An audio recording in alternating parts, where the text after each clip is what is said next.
been a while since I did a little bit of streaming or making videos or really anything. I got a recommendation from one of my close gamers, I guess, to do a little bit of stream about Dungeon Defenders 2. Now, I did a review on Dungeon Defenders 2 some time ago, and I've been following up with it fairly closely. I've been playing pretty much every day. Now, what some of you folks might not know is that Dungeon Defenders 2 this past week went open alpha.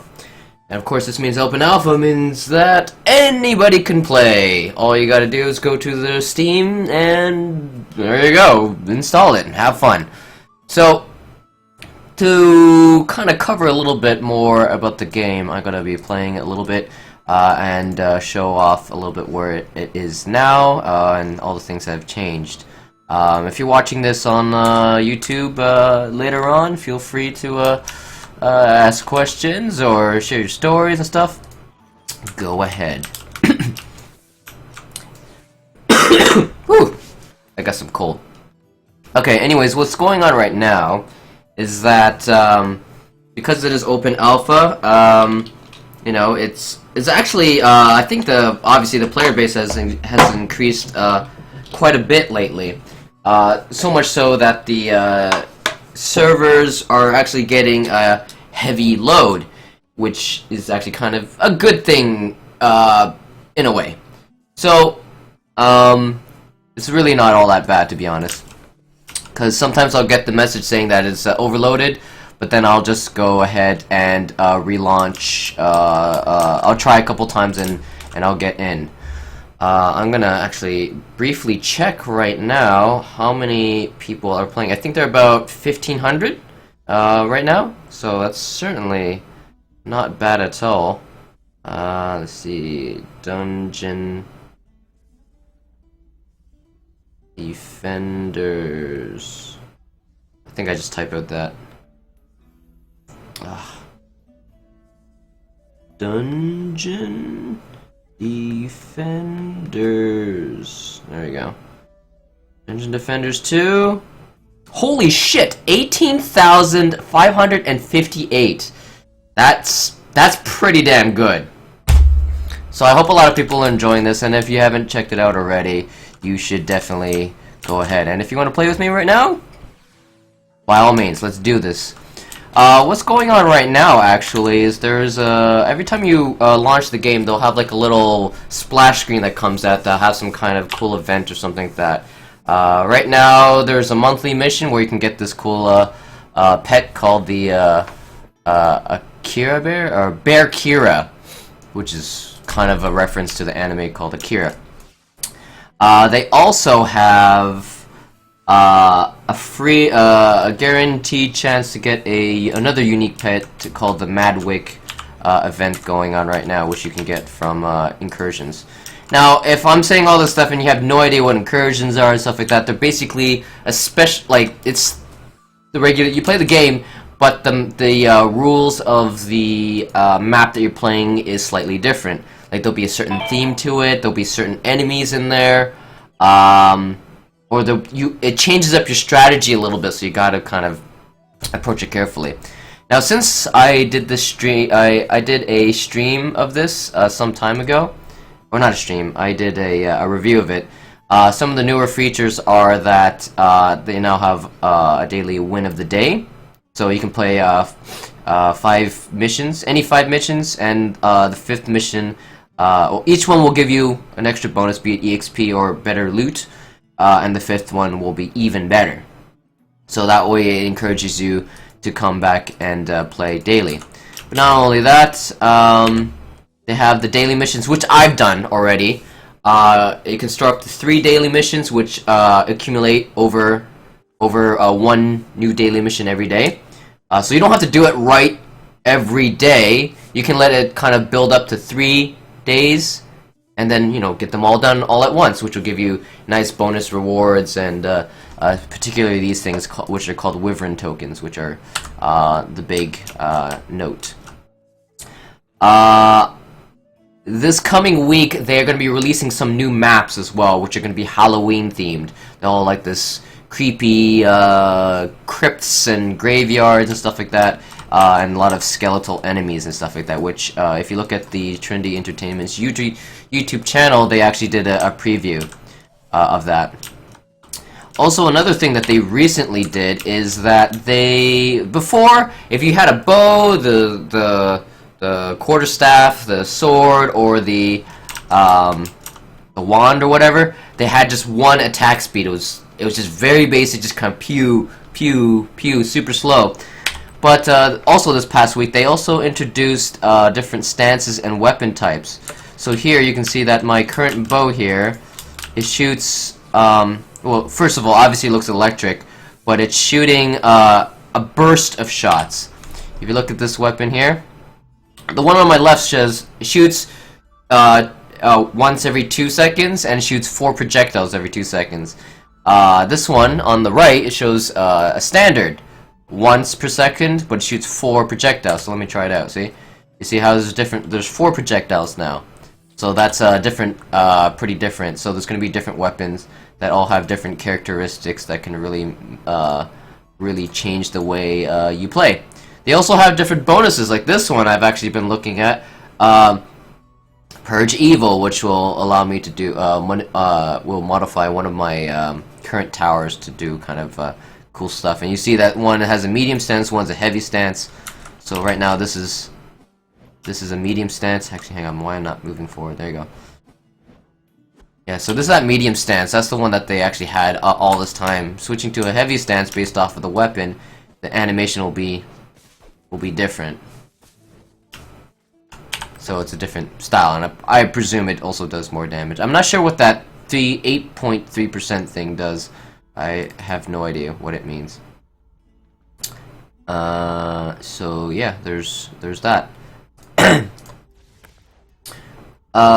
But yeah, there's lots of pretty neat stuff. There's actually some cool arrows out there that will like shoot homing arrows and stuff like that, which is pretty cool, especially if you can shoot particularly fast.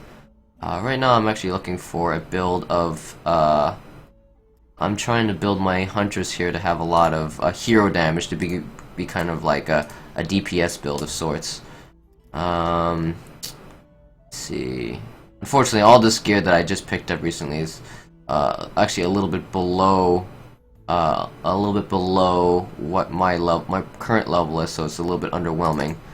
I'm just gonna open that up real quick. Sell all of this junk.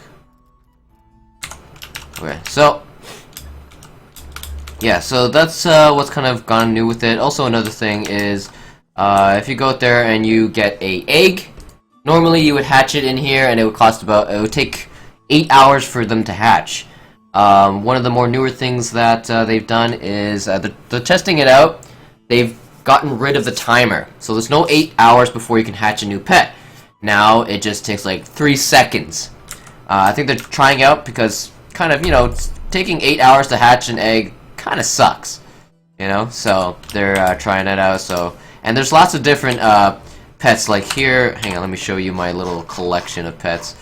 So I have their pets kind of lined up here, so you can kind of see how, I mean, they don't evolve per se, but like the more rarer it is, the more cooler it is. So for example, let's see, hang on, let me switch to my wizard.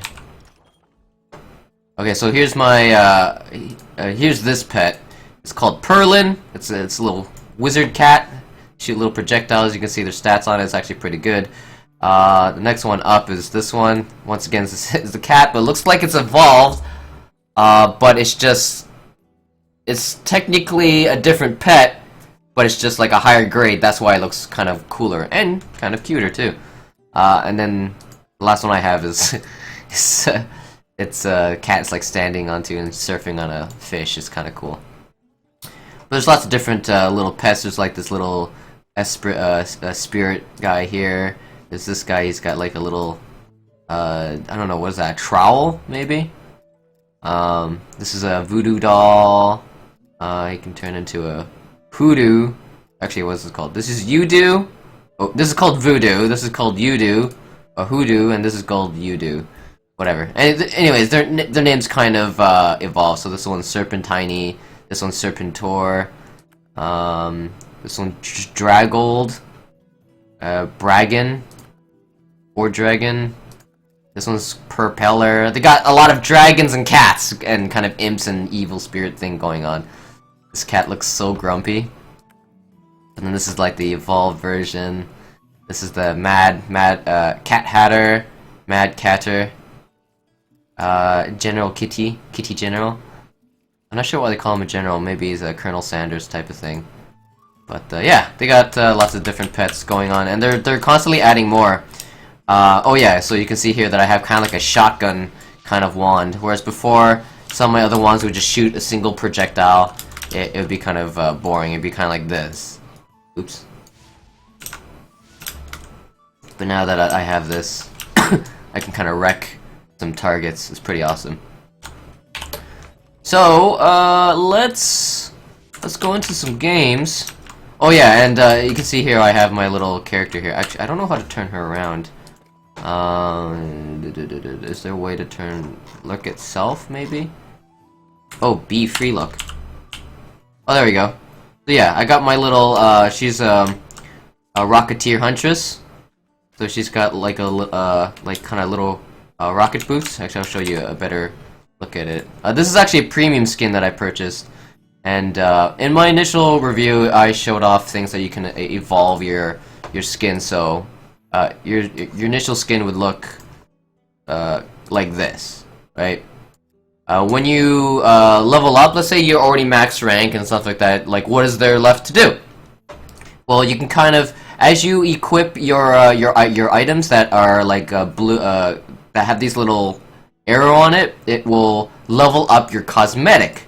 So it'll give you something to work towards. So here I have my the pilot's cap, and as you can see, it levels up here. So this is what the next level will look like, which I currently have. And as I play my game, it gets the requirement here that EXP goes into that. It's kind of like spill off, so you can kind of level it up. So this will be my next form of that, so long as I continue to play that character. So I can kind of get cooler gear. Last one's kind of like a cool little rocket pack. Kind of looks like an Iron Man in a way with the little glowing chest piece. It's really kind of cool. But yeah, this is what the last one looks like. This is what the final form looks like. So yeah. But anyways, this is what I'm going with right now. By default, if you didn't buy a premium skin, you'd have your basic character. And what you can do is you can kind of like CS:GO.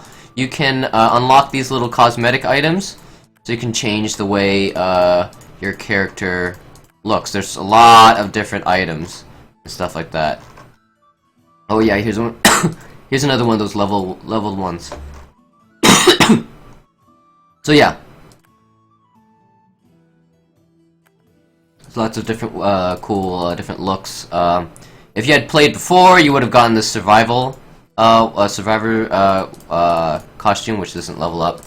But there's some different ones. Like the Squire actually looks pretty dope if you get all the pieces. So you can get some pauldrons. Here's a good example. It looks like this kind of spiky, kind of dragon base pauldrons, and the leveled up ones which have freaking cannons on it. It's pretty awesome. Or you can get some of this other stuff. I think you get the idea. I have this guy, Monk. I don't have I play Huntress the most, so that's why I kind of gave her, I purchased one of her skins. But there are a lot of skins out there. For Apprentice, there's this guy here, and it's kind of cool. They updated this UI, so you can kind of see how things update. Ooh, damn, that looks hot! Haha, I see what I did there. It actually looks really cool. I might get that sometime. But yeah, they got a druid one, got to do with nature and stuff like that. This is the collector's edition one. There's the farmer one. I think there's one that changes his beard, isn't there? Oh, that's Farm Boy Apprentice. I thought they had one that has a beard. Huh, interesting. This is the newest one, the skeleton version, which they are adding. And they're oh, it's actually fairly cheap compared to the other skins. Oh, I think they said that if you buy these skin packs, it's actually cheaper now, and it'll be more expensive later because it's, you know, Halloween season, and naturally, you know, they have Valhalla Knight, which makes you look kind of like Thor. Let's see. Damn, that is hot.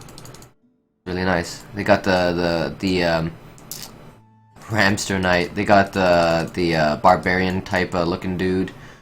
They got once again the collector's edition. They have this funny bedtime one going on. Little cape. That's pretty awesome, actually. He's still wearing his underpants. That's awesome. That's the standard one. Cool. What else we got here? Well, oh yeah, I was thinking about getting this one for a while, but I held out and got the Steampunctress. It looks pretty cool. But this one's actually pretty cool. She goes from like Little Red Riding Hood and turns into kind of like a Lycan, a wolf like character. Kind of makes you look like Batman. It's actually kind of awesome. Or Batman, a wolf girl, whatever. There's this one. It's like the infiltrator, so it makes you trying to blend in even though they attack you anyways. Skeletal Huntress. I guess they added the kind of the slight items to make you look more. Oh wow, damn! That's like pretty cool. It doesn't really make any sense that there'd be bones in the ears though.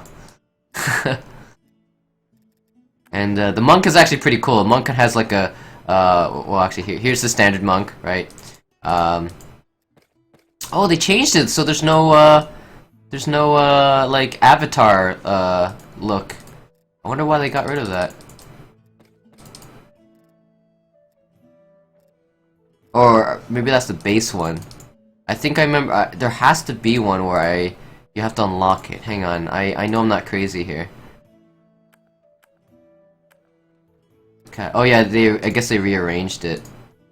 Here we go. So if you want to play, if you like the anime Avatar, you can get this one right here. Makes you got the little. You can't really tell here because my bloom is too high, but there's like a little forehead arrow thing and glowing eyes. But yeah, that's pretty dope. You can look like a total badass, or you can look like a ninja. Get some sweet freaking skins for that. I might actually buy some of these because that looks hella awesome. I don't play Monk as much, but he's got some pretty good stuff. He's got a pirate outfit. He's got a cool tiger monk, Tigwar monk. Damn, that looks awesome. But yeah, anyways, let's move on. Oh shit, I don't want this. Well, that's a weird sound. I actually like not having the goggles because I like seeing her green eyes. It's actually kind of nice. Get some of that. Rocket boots on. Oh yeah. So it's pretty awesome. I mean, they're gonna keep adding costumes in there, and I think they're gonna be adding skins to your towers eventually. But yeah, anyways, let me quickly load up the main website and show you the whole little event going on right now.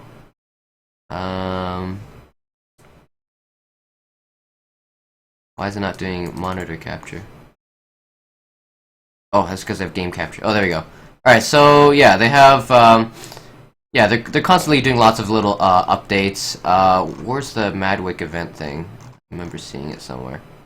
But yeah, anyways, you can tell here that they're adding a lot of content, and they're always engaging the player base. So yeah, you can play now for free. You gotta go to the main website. You can make your account. I think they have a referral thing going on. Maybe not. Let me double check. I don't think they have a referral. I think they're maybe working on that. But yeah, anyways. Game capture. There we go. Okay, so right now I'm trying to get the Madwick pet right now. So I'm playing through all the incursions. I just finished this one before I started the stream, but I'm gonna go through the next few missions and collect these little daily bonuses.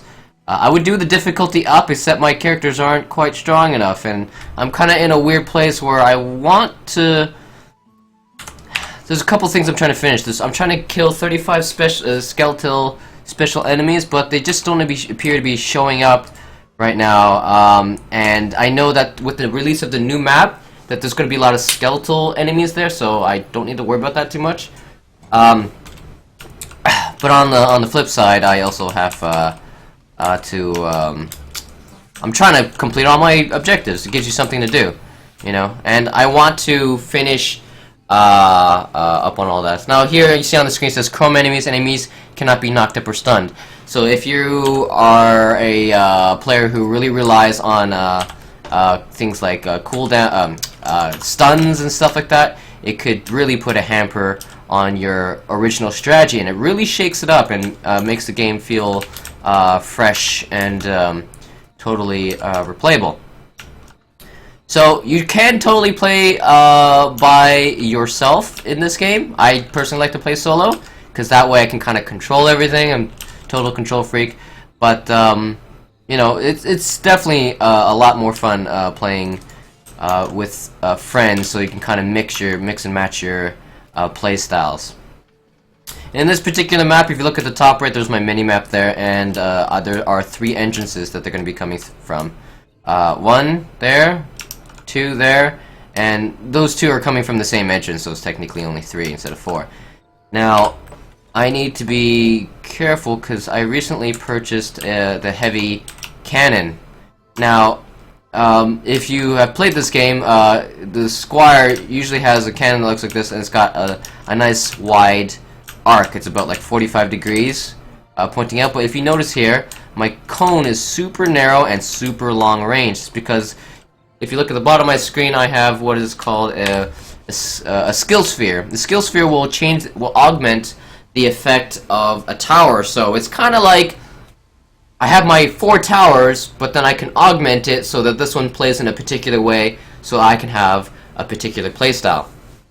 So here, instead of it just shooting fast projectiles at a wider angle, it narrows the angle, but shoots a cannonball that goes really far and does more damage the longer that it travels. So I'm thinking I'm going to be doing a strategy that has something along like this, where they just do a lot of damage and they are really long range. Something like that. But first, I want to set this up. Oh yeah, okay, so let me show you kind of what I mean. Let me see here. I'm gonna be putting my apprentice down. So first of all, the apprentice's fireburst tower looks like this. As you can tell, there's about a little bit more than a 45 degree angle. Actually, that actually does look like 45 degree.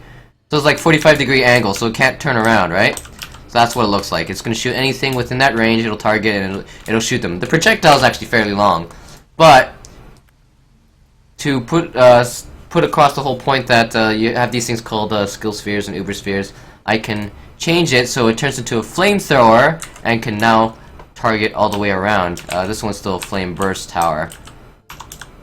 If you see this one, this one's a flame burst tower, but this one, you see the little blue ring that goes all the way around? That means that this one's called a flamethrower tower. See? Flame burst, flamethrower, flame burst, flamethrower. Flamethrower does a little bit more damage, but it shoots a constant stream of fire and it can turn all the way around. So it's actually pretty handy. Now, in this case, I'm actually not going to use it, because I am going to try and make a strategy that will allow me to beat these waves a lot easier. Now I can just put all the same defenses in each of my lanes and it would probably defend it semi-okay. But if you really want to min-max, you want to try and take advantage of the resistances. Now the resistances, if you look at the lane here, the Chiseled Cavern, these are the enemies that they're coming out. It's colored in 3 categories. The left, which is, you know, light gray, then a darker gray, then a even darker gray. That means that they come in those waves, which is also going to line up with this one. So if we look at here, the first one's going to have 2 Dark Priests, 3 Lady Orcs, and 6 Exploding Kobolds, and 1 War Boar at the end. And that's going to line up with these guys, which is going to be 4 Kobolds, 2 Drakons, and 2 War Boars in that lane, and you get the idea. So I'm looking at mostly the composition, but not so much when they're coming out. So at the very bottom, you can see that they all have the chrome effect, which means I can't stun them. I can slow them down, but or actually maybe I don't think I can slow them down either. So instead of just trying to put all sorts of like slowdowns, knockups, stun effects, all of that is pointless. I have to focus on just pure DPS. Now this one, you see, they have a magical resistance of 75%. So if I put the Flame Burst Tower here, 75% of that damage, or I'm not sure if it's one way or another. I think it's 75% resistance. So 75% of that magical damage is not going to do anything. Now the only best way to circumvent that is to I'm putting cannons here instead.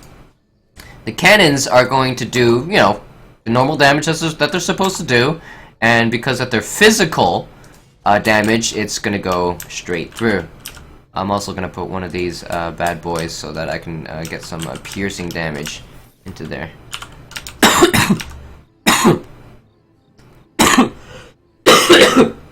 I apologize, I have a little bit of a cold going on right now. Okay, so I got fully physical based damage there, and my squire has also got a lot of defense health. He's got the best barricades. However, arguably the mage or the apprentice has better things there. Now here, here, you noticed that the little colored lines on the bottom there, they got purple and they got yellow or orange. Orange means those are the physical resistance type enemies. Purple means those are the magical resistant type enemies. Now I think because it's not as oh, okay, there you go. It's just a weird glitch. But yeah, you can see a little colored stream of them coming out. So that means all the physical resistance enemies are going to come this way, and all the magical resistance enemies are going to go down there. But they actually do tend to kind of rally up here, and they start to go up here. So I'm actually not too concerned. I'm actually going to still build a lot of my defenses here, and I'm going to kind of build a mix. I'm going to kind of blend it together. Let me see here. How do I want to do this? Whoa, yikes. Actually, you know what I'm going to do? I'm going to sell these. I'm going to go here, go to my apprentice, and now I'm going to build these guys. These are Flame Burst Towers, as I showed earlier, and they are magical type damage. Now I'm going to go physical type damage. And stick those guys right there. There you go. So it's a nice mix of damage. Let me see here. These guys are physical resistance, so I'm going to put magic damage down here. Actually, instead of putting these, what I could actually do is use my monk, who I don't have my skin on for some reason. I could do this, because this does good magical damage. It's not as high damaging as the other one, but it's good in the way that it does damage to all targets in the area, so it's good for softening them up. I noticed a little kind of trick there, that when I activated that thing there, this is going to change my lightning aura to a lightning strike aura. Now you notice that the middle one is larger, it's called lightning strike. This means it's going to do way more damage. You see that? 3,557. This one's 1,314. This one's called Lightning Aura. This one's Lightning Strike Aura. A Lightning Aura will damage enemies over time as they travel through it. Lightning Strike Aura will hit one enemy at a time, but do big damage. So it's burst damage versus, area sustained damage. So, I don't feel like putting any turrets here. I'm just going to use the Lightning Auras instead of Flame Burst Towers. The Monk is actually quite powerful. It's kind of... You're really just trading one type of DPS for another, so it's really up to you how you want to deal with it. Now, the benefit of having these ranged guys is that if they have, see these things right here, these little purple-looking guys? They're called Wither Beasts. A Wither Beast is a four-legged creature that kind of crawls on the ground, and then once it gets in range, it will dig into the ground, and then it will take time to dig into the ground, but when it does, the little crystals, you can't tell here, but it's got little crystals on its back like a turtle, and then it will deploy those crystals, which will weaken my defenses. Now, if I had to put a bunch of lightning auras here, they'll be right in the middle of it, so it'll do less damage. I think all lanes actually have that.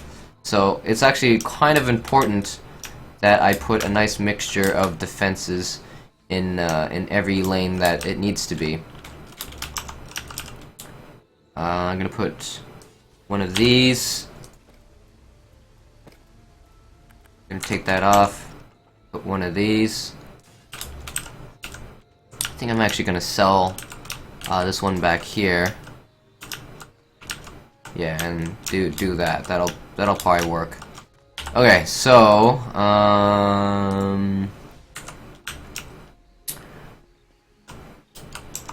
this is a little tough because I want them to shoot across to there. Do they have enough range? Oh yeah, they do. So I want to make sure that my magical defenses are far enough that they can damage them and stay away from getting damaged themselves.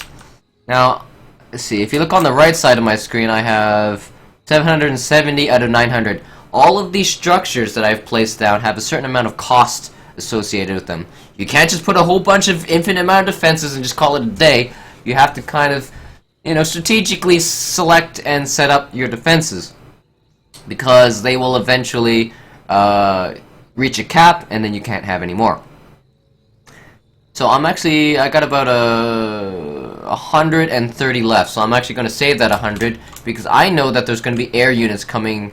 Again, if you look at my mini-map at the top right, you're going to be able to tell that there's going to be airborne units coming from over there and over there eventually. So for this first round, I don't have to worry about any air enemies. I'm going to activate that. Also, each map has like these little... It's not sentry crystal all the time, but it's usually like some kind of booby trap or thing that you can activate to help your team. And every map is different. Some of them have like rockets, some of them have like booby traps, some of them have oil slick. It's kind of cool things that you can interact with to make the game a little bit more enticing. On this map, they have sentry crystals, which is like a little auto turret, but you can only activate it in one place at a time because it moves it. Now, I want it to be over here so it can help protect that lane, even though it is a magic defense range. Okay, enough talking. Let's play the game here. So, when you're playing with everyone, everybody readies up, and then you can go. Since I'm playing solo, it can go by itself. Now, those enemies are going to be coming out. They're going to look weird. They're going to have an odd color. You notice that they're kind of like this brown color, or they're actually metallic. Wow, okay, the suicide guy just totally blew me up.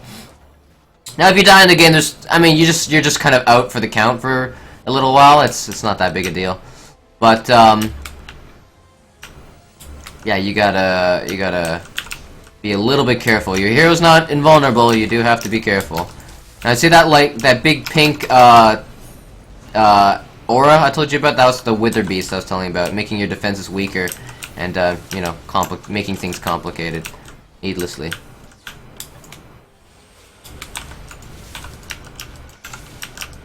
Oh, Jesus.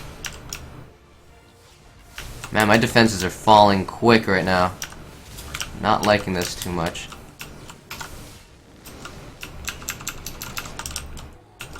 You have to go around and quickly repair your defenses. Although I am playing solo, so this can be a lot more difficult than it actually needs to be. Oh shit! I lost my my wall there.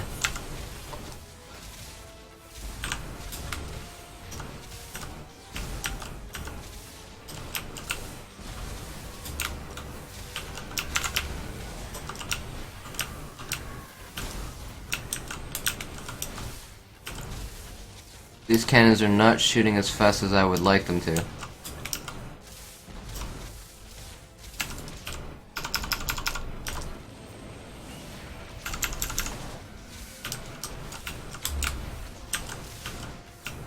There you go, that lane's defended. Looks like they're getting really close up to here.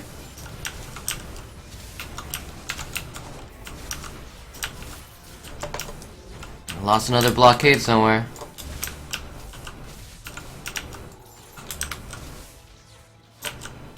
And why aren't they shooting? They should be in range. Okay, well, I guess I survived that. But, not so great. As you can tell here that my defense has got a severe beating. This lane somehow survived, though, but my top lane up here did not do so well. Those suiciding guys are a real problem, for sure. I need to rebuild my defenses. And I guess the strategy for being a solo player is that you really need to kind of, you need to multitask a lot, and kind of position yourself. So that's why, as a solo player, I like to play a ranged character so I can kind of, kind of watch multiple lanes if possible. I got air units coming from this side. So what I'm going to do... It really sucks because I lost some ground defenses, and I kind of don't like that.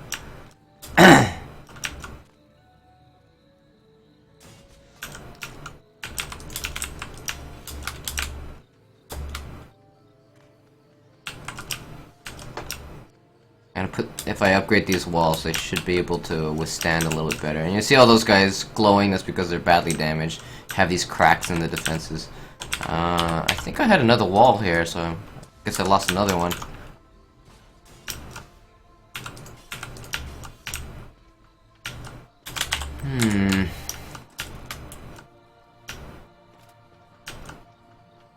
Keep going.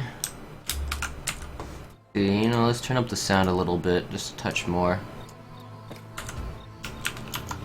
Losing this wall was a pain in the ass, and they're only gonna get worse. They're only gonna get more powerful.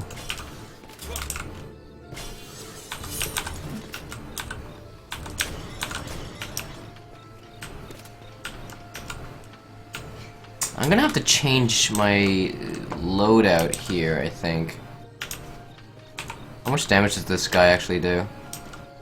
Wow, he actually did a lot more damage than everybody else. Surprising.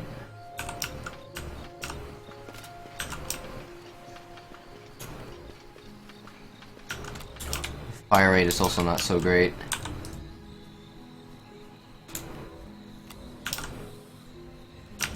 A lot of my defenses got destroyed there.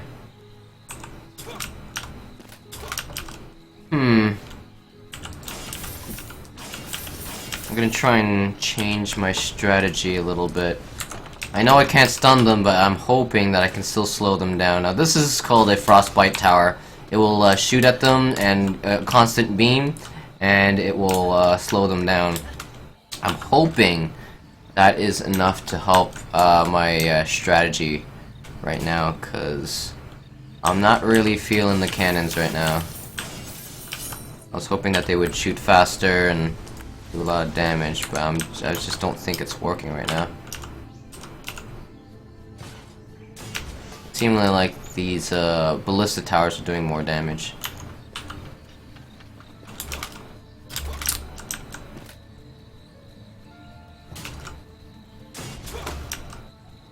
Okay.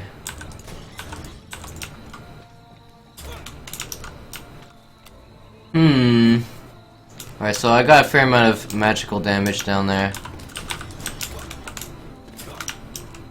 I have upgraded anti-air. These are good. still gonna be very difficult to beat all over the place.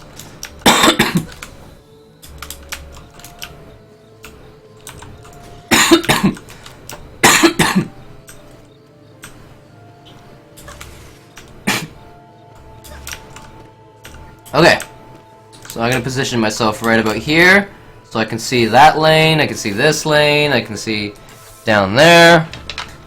I'm hoping that I won't get too overwhelmed, but I generally do get overwhelmed anyways because I am by myself. Now, if you hold down Shift, you can see what comes from each lane. Now you'll see that it gives you a general idea of what kind of threat level that one's coming through. The two medium ones are like different shades of green, so it's probably not that many enemies coming in. 43, 39. This one's got 78, so it's kind of a problem. I might have to pay a little bit of attention to that one. But this one is, well, technically this is 58. I think it's because it has the most highest number of enemies coming. Actually, no, it doesn't have the highest number of enemies. This one just has maybe a boss coming out of it, possibly. Yeah, I think this one has a boss coming out of it. That's why that's a problem. And of course, that one's a low threat. There's only a couple enemies coming out of it. So let's get on with it. Now this lane, I believe, should be fine so long as I quickly kill the Wither Beast in each lane and I move on. That one's doing okay.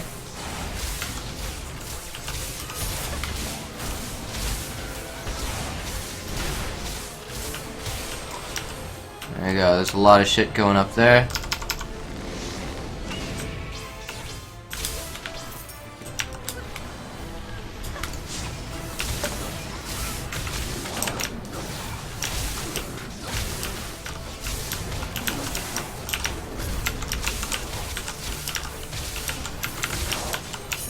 Quickly move around.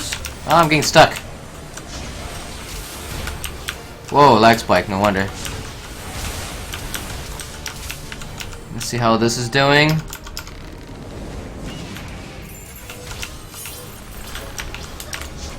Okay, doing a little bit better, although something still seems to be damaging my secondary objective there.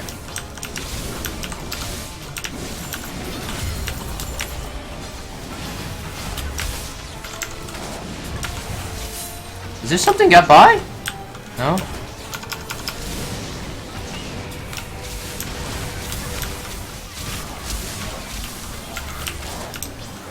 Something is still hitting it. I don't know what.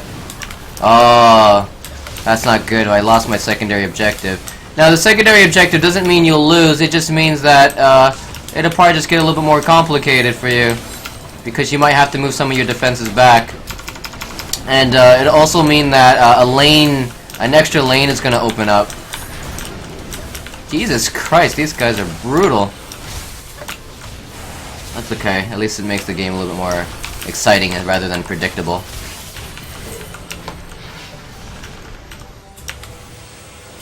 This lane did pretty good considering.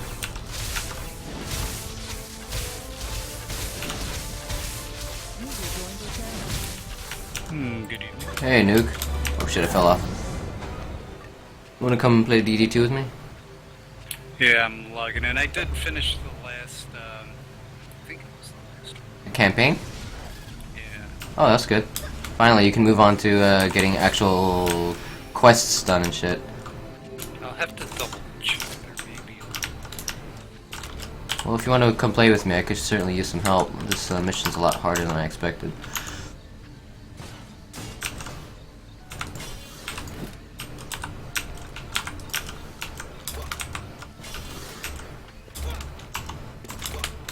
Okay, so I'm hopefully going to be joined by one of my buddies who I play Warframe with, and hopefully be able to handle with that.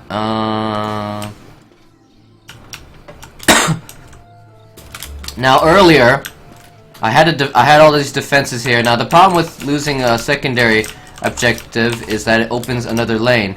Now if you look over there, right there, you see the little yellow beam that's moving all the way to the other side over there? That's blocking that entrance from enemies.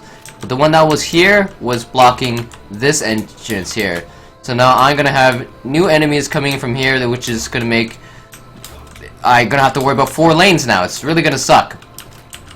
So unfortunately, I could just reset the whole game, or I could try to salvage it.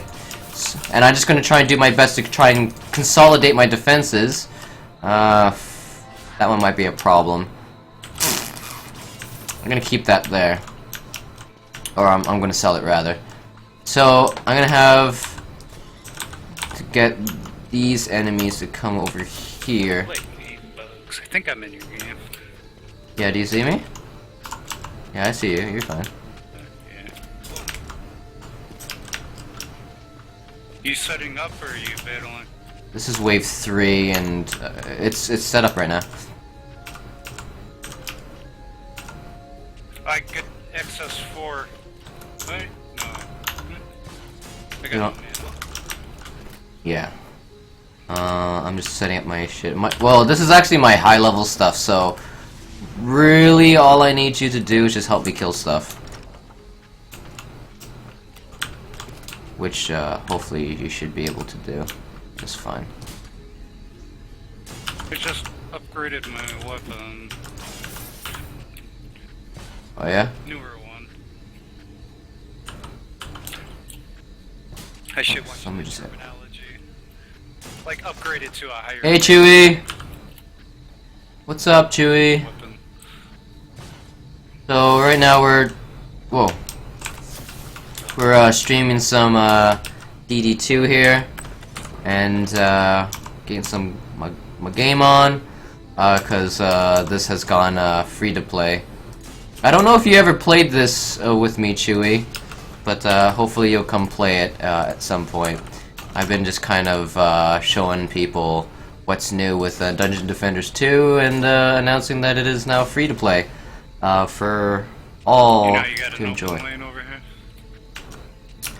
Yeah, sort of. I'll probably defend that myself. I need to do something about this lane over here, though.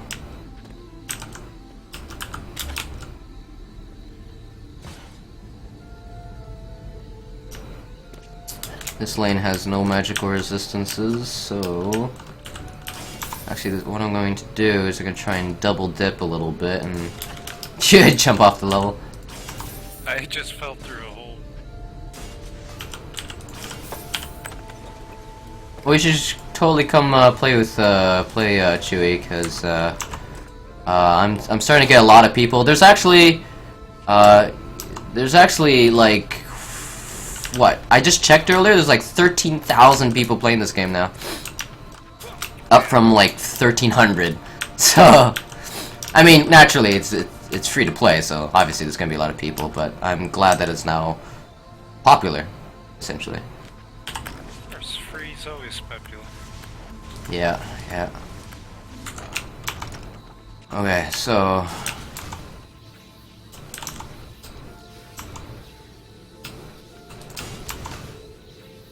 we have 2 more waves. I'm gonna see if we can try and salvage this match, because it's going to be insane. Oh, we don't have air units coming through this lane yet. Okay, maybe I'll worry about it later. How did this thing do? I'll upgrade that once.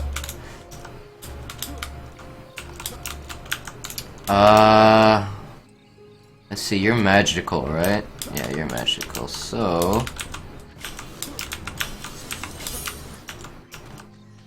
I think what you can help me with is see this this upper lane here with the 2 bridges, the twin bridges.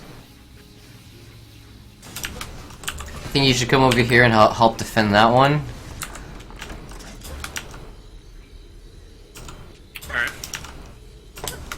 Alright. There's a magical weakness lane. It's actually down here underneath. So I mean, I'm not your shit's probably not gonna do that much damage, but what I really need you to mostly pay attention to is to try and repair those barricades. Okay. The enemies here are fairly high level, so I don't imagine you're gonna be doing much damage. They're also chrome. If you look at the hold shift and you look at the aisle, they're chrome. So they you can't CC them. So I don't bother throwing your tornado at them. It's not gonna do anything. Okay. Just repair walls and help me mitigate the onslaught of enemies. All right. Sure. Okay, G up.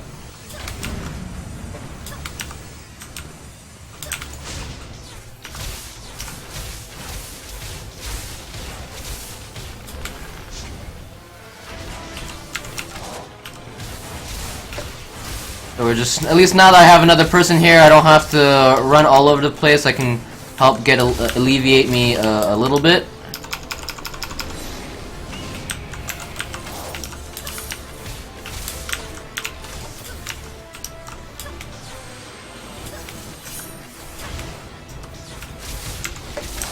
I have some magical enemies coming down here, but you can also score headshots and stuff like that, so you can get some extra bonus damage.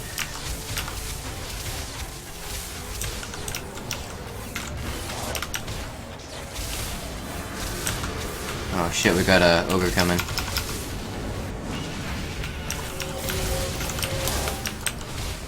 I lost a spike blockade somewhere.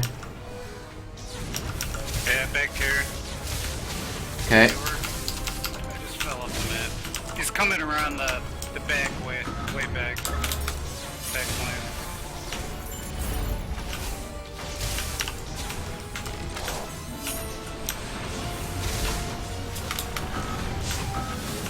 Ah, Jesus. Go back to your area and defend it. I'll take care of these guys.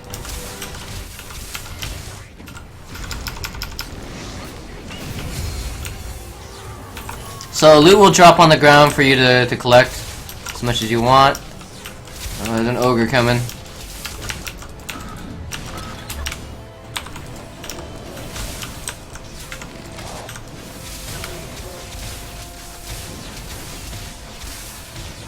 Oh man, look at all those enemies. Got a bunch of enemies coming up this way.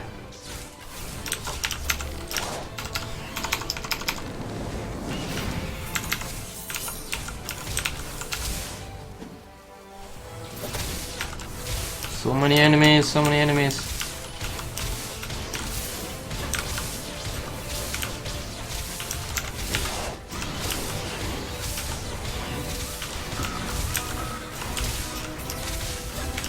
Oh Jesus, I don't think we're gonna win this.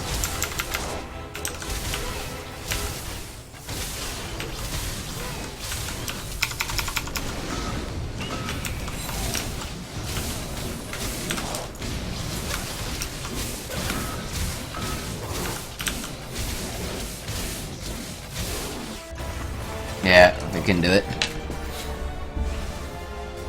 I don't know why it has so much difficulty with that one. It's only Nightmare 1.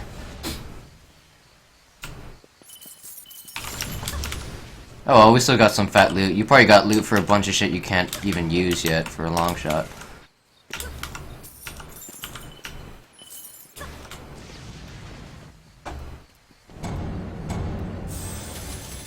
Probably. We'll see. We'll see. We'll see. I just hit level 20. Yep. Looks like you kind of almost caught up to my main character. Okay, so there are different, like, right now I was showing you my different weapons. So I have this one, right? But you can get different weapons with a different characteristic and playstyle. So this one's like a shotgun. Huh? This stuff's like level 50. Yeah, that's the difficulty level of the shit that I'm trying to deal with.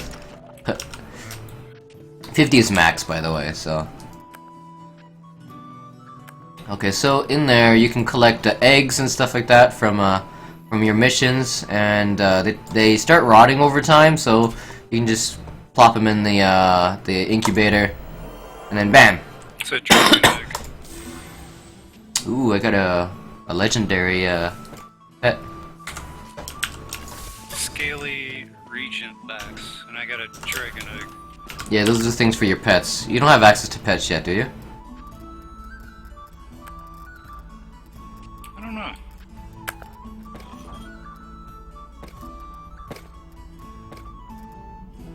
Well, did you finish the campaign? That's what I'm checking out right now. If you press J, it'll tell you what you need to do, other than level up.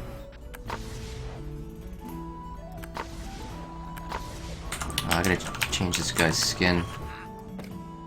It looks like there is one more, yeah. Forest Crossing.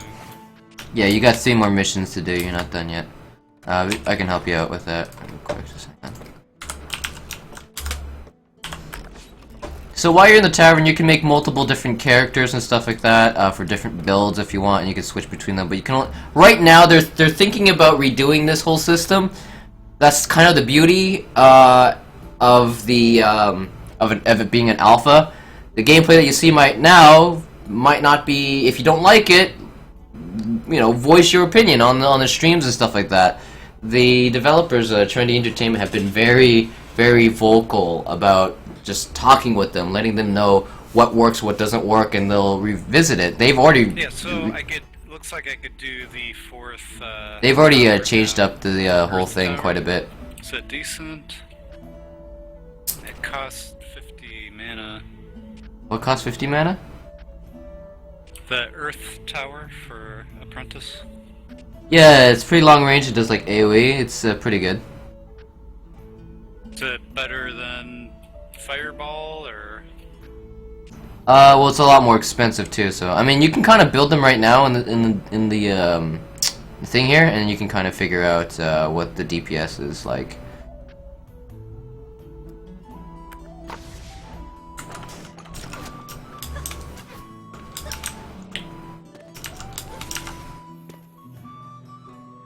So yeah, place it there. I think it should attack. Oh yeah, it's just kind of slow. So there you go. It does like AoE damage and it's earth damage, so it's magical. If you have a frostbite tower, the frostbite tower will has a chance to freeze enemies solid, and if they get hit with earth damage afterwards, it will possibly instant kill them. Of course, these are training dummies. I don't think they can actually get frozen, but they kind of synergize well together. They combo.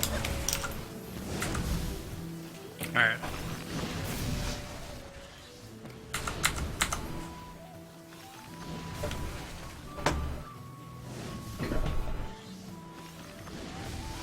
Yeah. Okay. So ready to play the next mission? Alright, head up upstairs and go ahead, select another, thing.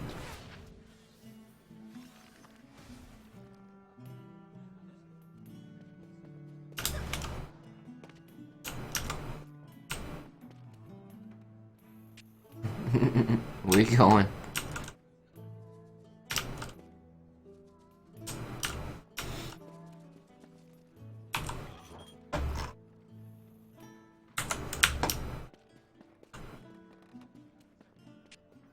Where are you going? I don't know. This room is not that big, man. Oh, gee. I have not run around it.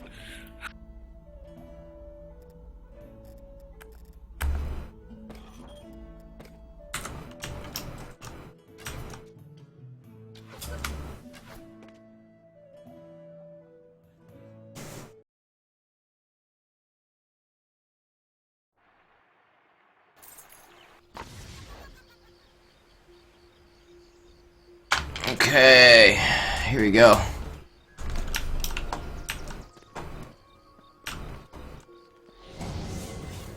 It's gonna be a little bit of a cutscene if you hadn't seen it yet.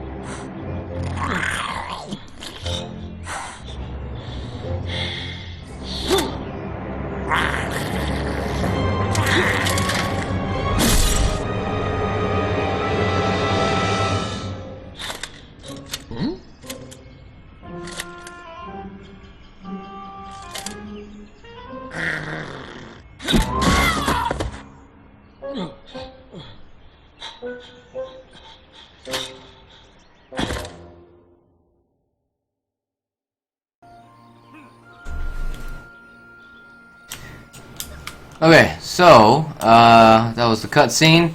They have little different cutscenes on different maps for you to kind of, you know, get immersed into the world a little bit. Let's see. So we got 4 lanes. They're all converging into the middle. You want to build some walls for us?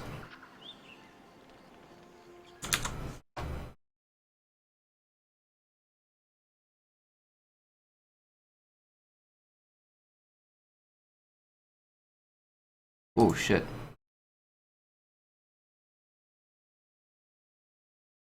Good enough. Probably gonna need more than one, otherwise they're just gonna run around it.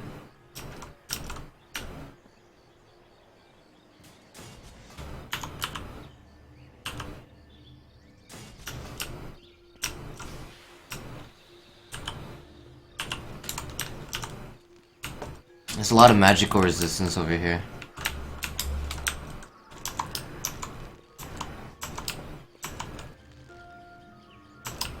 So earlier I was talking about booby traps. So they have these booby traps, so you can kind of see that their area of effect of what they're going to, what enemies they're gonna hit. Back it up a little bit. There's a booby trap thing here. See that?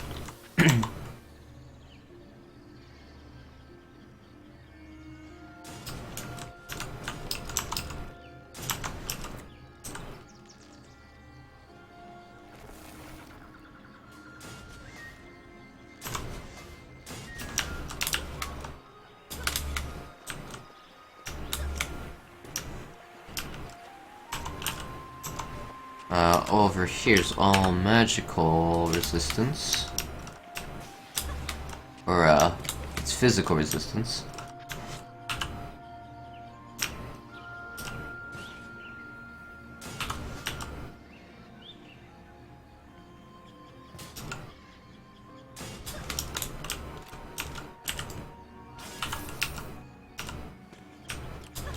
Jesus Christ, I'm lagging pretty bad with the stream up. Okay, let me do that.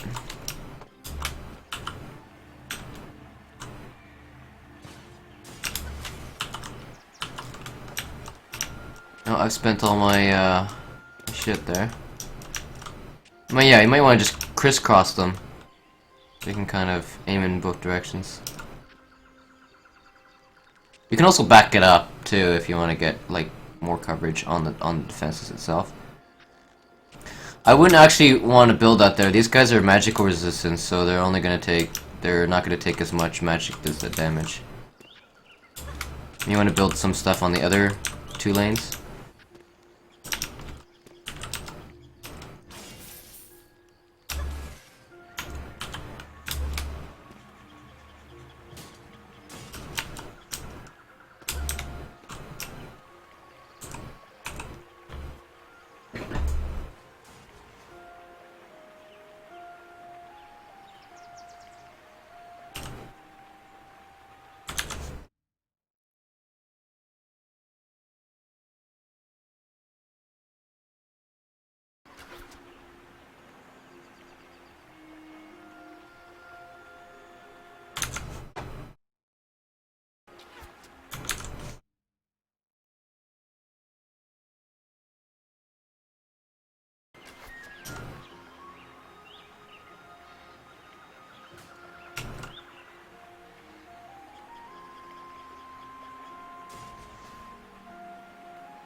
There are other game modes if you prefer to have some things a little bit quicker. You can actually play game modes that have less build time.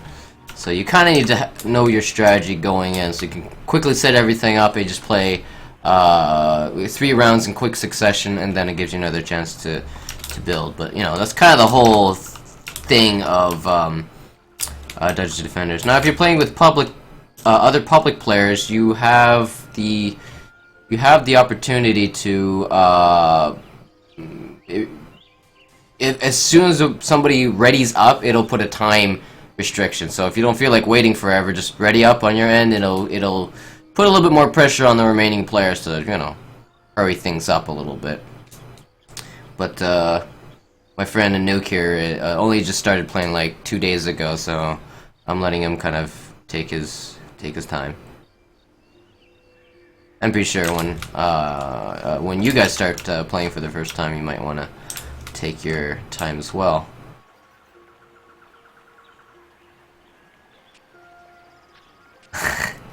It's gotta be perfect, right?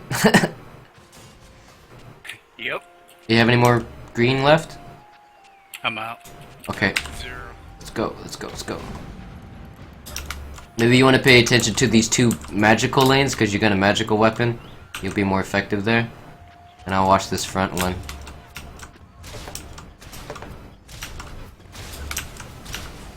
If you can score headshots, you can actually do quite a bit of damage.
Oh man, very much well prefer my other Huntress.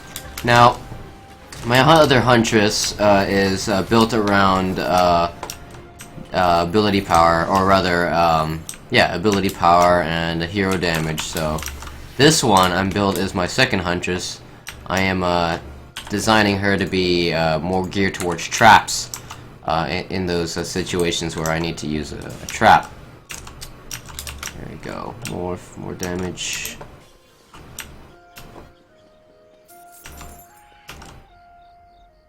Do we have air units left yet? Oh yeah, we do. We have some air units coming in, so what I'm going to do is I'm switch to my monk and build one of these in the middle, which is probably super OP because I'm not supposed to have it yet.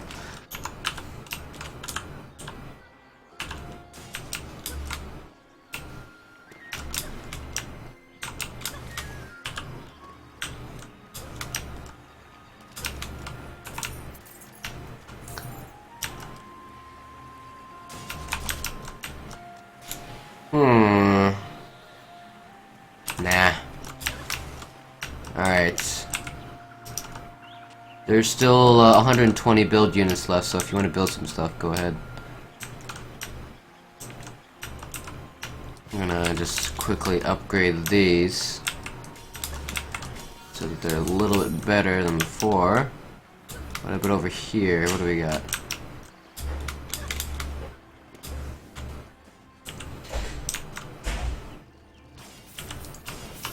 I'm gonna put that over here. I noticed that there's a big grouping up of enemies. Out of mana. Okay.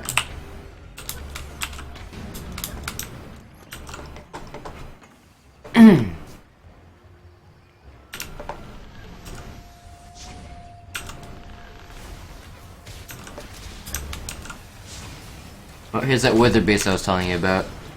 I gotta kill it quickly before it becomes a problem.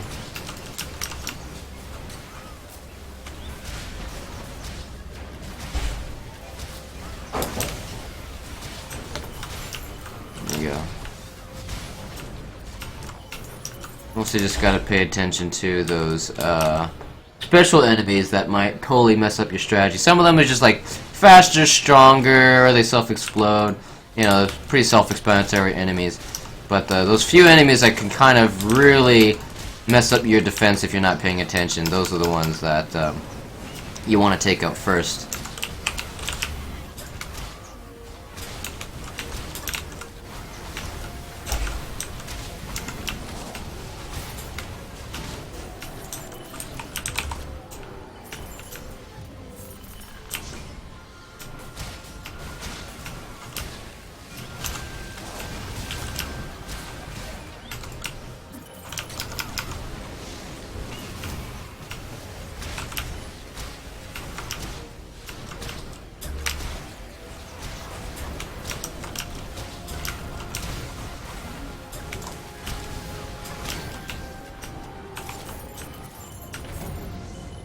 Oh, wasn't so bad. No. I only have about 2 more maps left until we start facing off bosses. Are you gonna build anything? There's 80 defense units left. Yeah.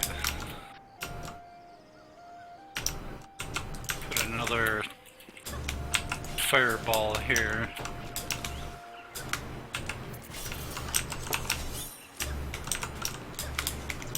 Fireball.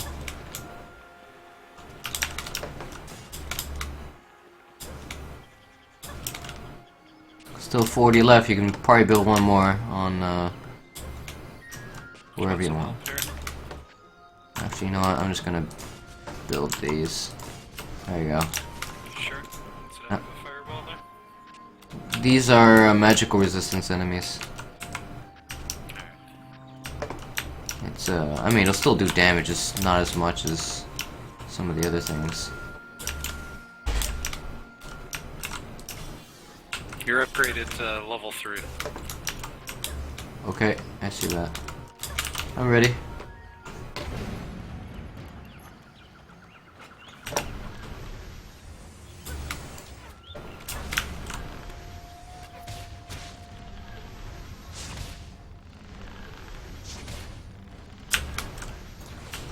Now, everybody has a left click ability and a right click ability. In my case, it charges my arrow shot. It does a similar thing for the apprentice, but the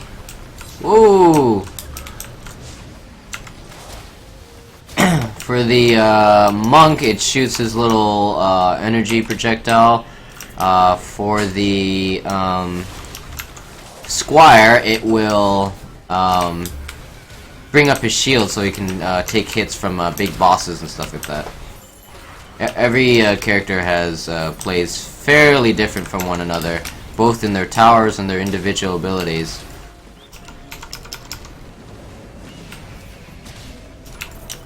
You can kind of choose your playstyle and play however you want. For me, I like to have all 4 characters so that I can have ultimate coverage. Or if you're playing with a group of friends, you can just kind of like, hey, why don't you bring this and I'll bring that, and then, you know, we'll have a good old time. And you can kind of formulate a good strategy amongst your friends.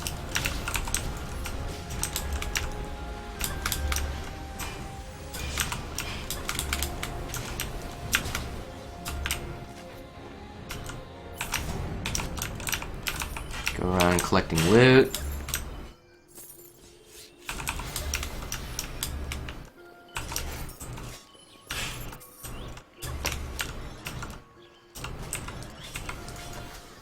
Oh shit, I didn't mean to do that.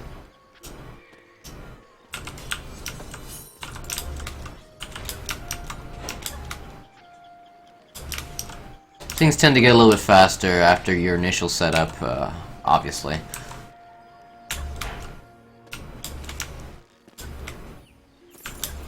You can technically let all the loot build up if you want to. Yeah, just clean some of it up here and there. Yeah, they're talking about turning off the light shafts for some of the other non-rare items so that it doesn't block your view.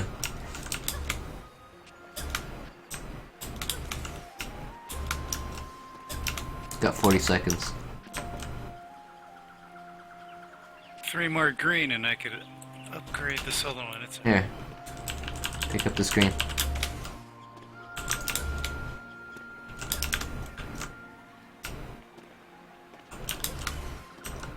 You can also share your resources with your fellow teammates so that they can, if they need just a little bit more, they can build it.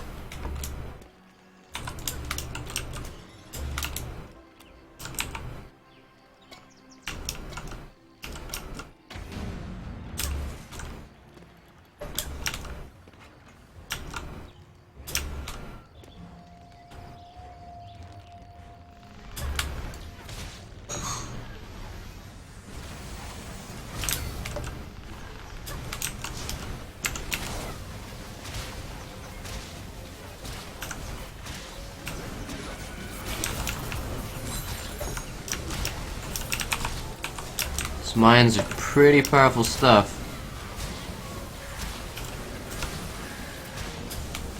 Man, I wish I had a faster shooting bow though. This one's pretty damn slow.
You can also, earlier you probably had me talking about augmenting the towers. There's also skill spheres that will also augment your abilities too.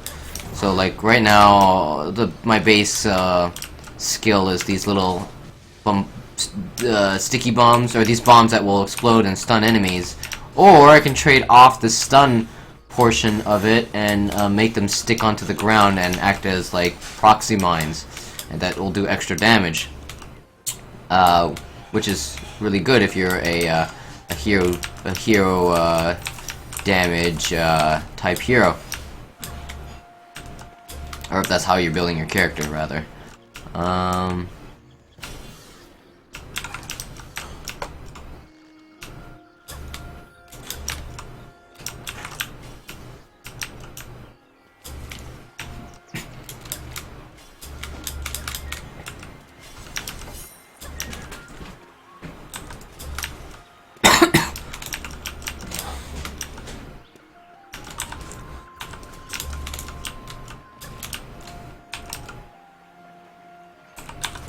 This guy's doing a lot of damage too.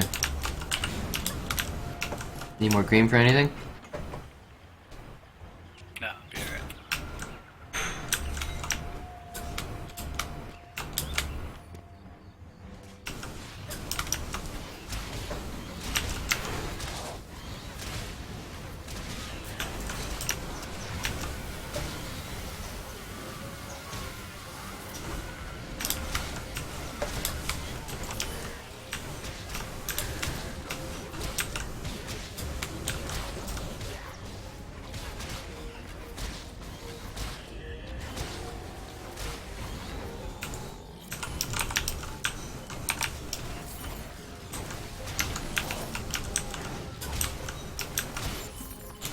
Is anything decent here?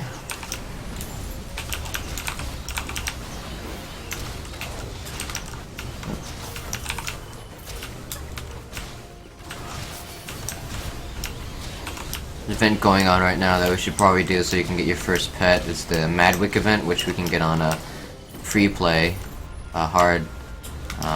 But we'll get to that once we finish the campaign, because finishing the campaign is more or less required. But once you finish the campaign, it really opens up. You can kind of choose whatever difficulty you want after that, like power level if you want.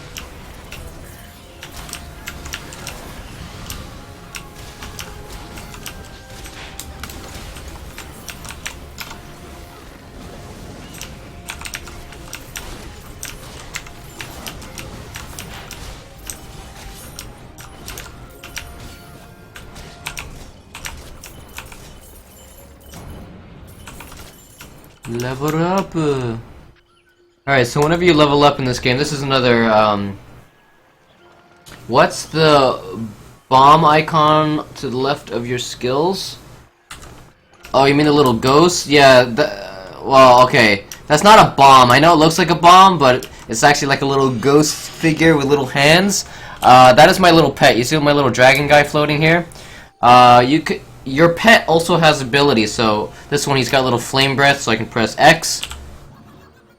You didn't really see it, but he can He did a little fire ring around me and stuff like that. So it doesn't seem like much, but let's say if I switch to this guy, it's my little Thunder Dragon dude here. You can kind of see him. He's got tiny little wings, a little shield. This Thunder O, and then what he can do is he can strike lightning. Alright, they all have like cool little abilities. You can use what is this one again? Oh, it's the same thing for that one. Okay, kind of. What does this one do? Oh, I didn't level this guy up yet, so he doesn't have his ability. So yeah, there you go. That button is basically your pet ability. So as you level up your pets, each different pet will have a random ability. So to find an ability that really works for your playstyle, you gotta level up a whole bunch of character pets until you find one that works. Some of them can have like a shield that will shield a bunch of your defenses. Some of them will shield your hero, which could be really good if you're like a close quarters brawler.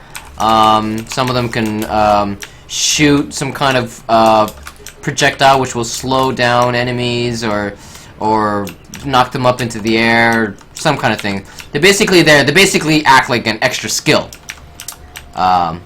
which can be really handy because you don't need to spend any mana to cost it. See, I mean, you didn't really see. It's kind of like a little fire arc. It's really tiny, but some other abilities are a lot more obvious.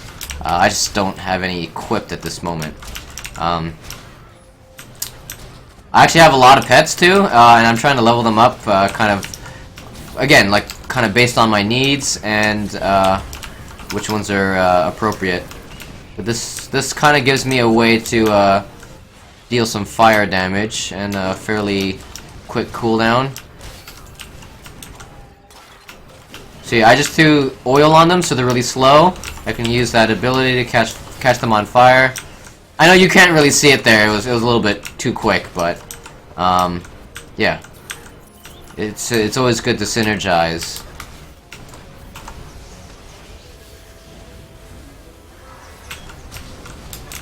Oh Jesus, lag!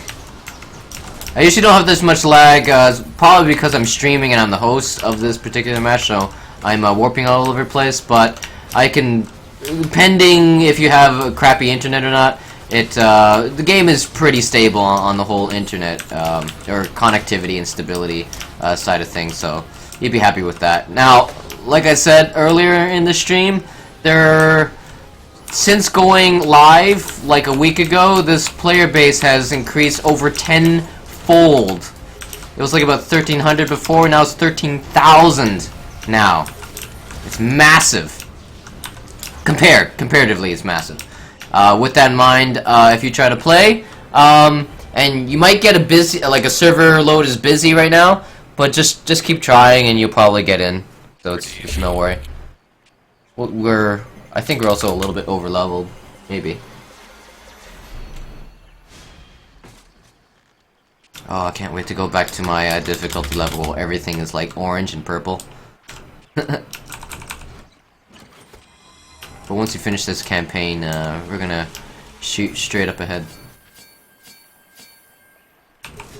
So when you complete a mission, you get these little chests here, which will give you nice little, hopefully, nice little upgrades. I'm ready.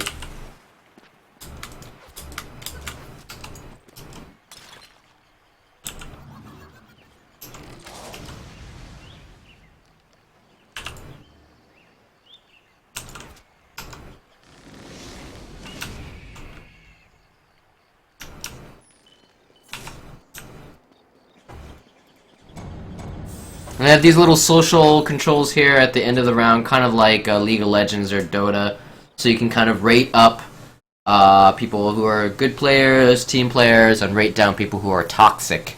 I don't think it actually does anything yet in terms of the final result. Like, I don't think people get banned, but I think they're implementing that early to see how people, you know, use or abuse it in later usage. So earlier, if you weren't here, I was talking about pet abilities. So, hang on, let me scroll down. So I have a whole bunch of pets here. I have quite a few, actually. Leveling them up will give them different abilities. So, for example, this guy can cast it. Is it working yet?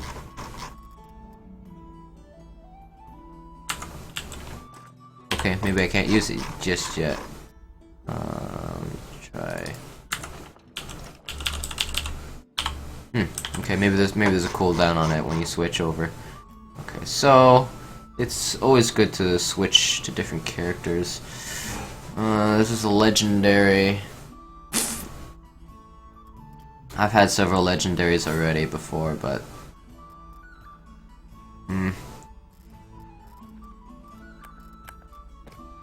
like to mix and match a little bit. For me, I just want to have one of every type of pet, but I am finding a lot of duplicates right now. Breathe fire upon those upon you. Some lousy stats on that guy. Protective shield on nearby defenses. I can't activate it right now though for some reason.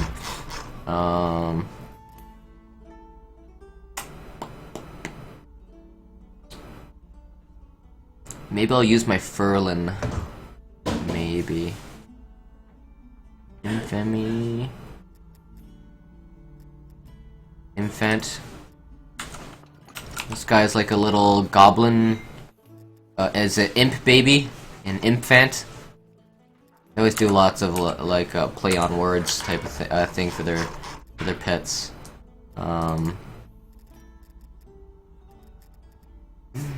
This guy already had him equipped. I need some defense power. Let me use this guy. This guy's got the right stats for what I need. I hope he's got a good ability. So it says here evolve to unlock abilities. So to evolve them, you go to the Veterinarian and you go to power up. Now if you play the missions, you'll gain little bits of like pet food and stuff like that, which of course you feed to your pet and they level up. You also got to play with them and they'll level up. So that's what this affection is. So you play with your character with that pet equipped, and this will go up to level 10. When you actually feed your pet, you don't have to constantly keep feeding them. Once you feed them, it kind of just stays there. I know it doesn't make any sense, but anyways. Once you reach 10 of 10, you can hit evolve, and then this will go from 10 to 25. 25 will be the max, and you can evolve it again, and it will require different reagents to do that. So, and it costs some in-game gold to upgrade them as well. Quickly go through all our massive chunks of loot. It's getting easier because Yeah, your needs are getting a bit more intense, I guess. Well, I'm kind of looking for specific stats, so if it doesn't have it, delete it. Yeah, looking for what? Defense power and defense crit or something like that? Health and... Health for yourself? No, for the towers. Oh, defense health and defense power? Make your defenses a little bit more beefier.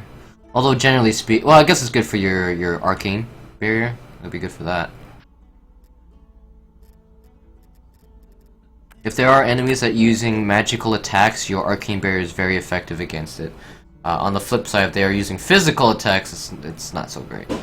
That's where a squire comes in. The squire is basically the physical resistance and physical damage version of you. Okay, so let's look here. You see here, there's a little slight different stat differences.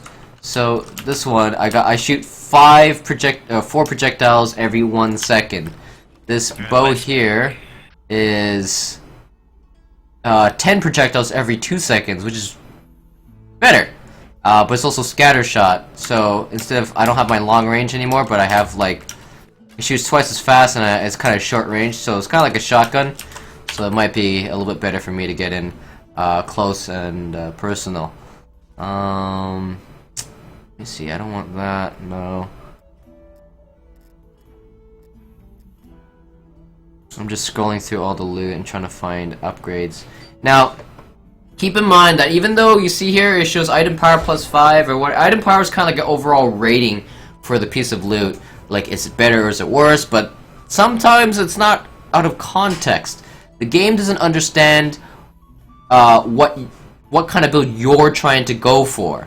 So it'll just say like, well, generally it's better. But you see the stats of these two things? It's defense power 69 and defense crit damage 23. It's exactly the same. However, even though this green thing has less bonuses than the one on the left, which is the one I have equipped, it's still claiming that it's better. So you gotta really read the stats on there. See, for right now, I'm trying to go for defense power, but this one's going for hero damage. So it's claiming that it's better, but not necessarily so. Now this one is better by a little bit, by 2 points. So I'm gonna equip that one. Give me a moment. I'm just going to my loot. Poison tower. See, I actually been building a lot of poison towers, so I would actually consider this. I'll equip that. There you go.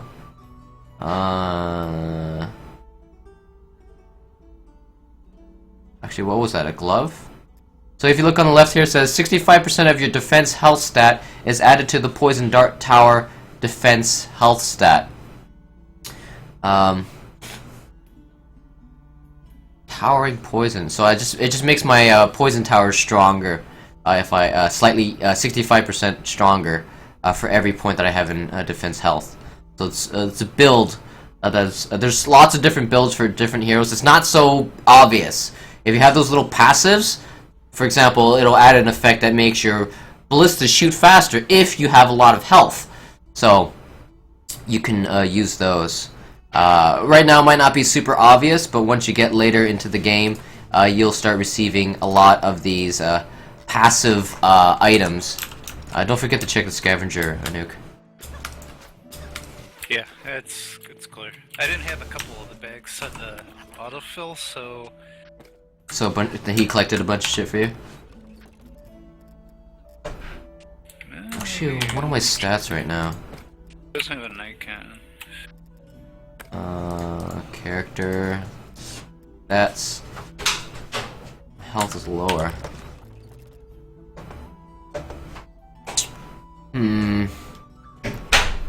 Quickly going through ability power.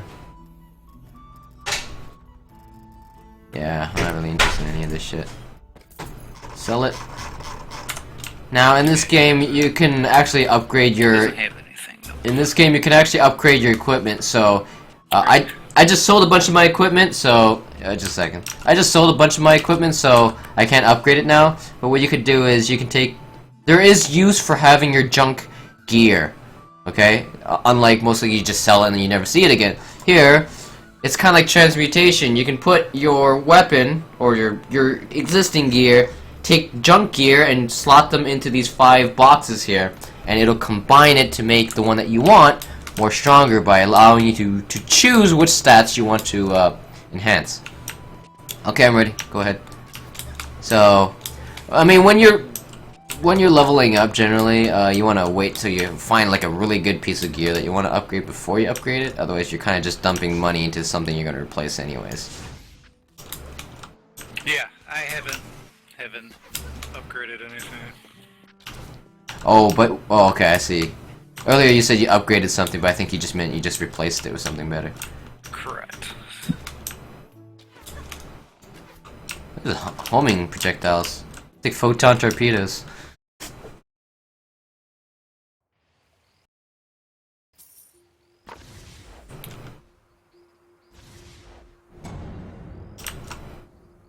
We have this level and one more level after that until the we got the epic boss battle coming on after this. By the way, okay, the middle lane is a mix, and the side lanes are one of each. So the gold is Physical. Purple. Yellow means he's got physical resistance. Purple means he got magical resistance. Regardless, we're going to need to make a little mix here.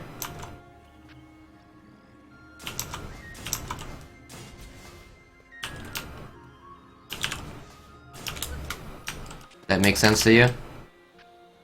Mm-hmm. You're probably gonna need one on either lane because we don't... I mean, unless you want me to build a, unless you want me to build, use a squire. Yeah, I'll do that. Just in case. Here. Oof. There you go, build yours beside mine. Ooh, what the fuck? Although that wall is probably going to withstand a lot more than yours. Assuming they actually attack the ones that they're supposed to attack, you know.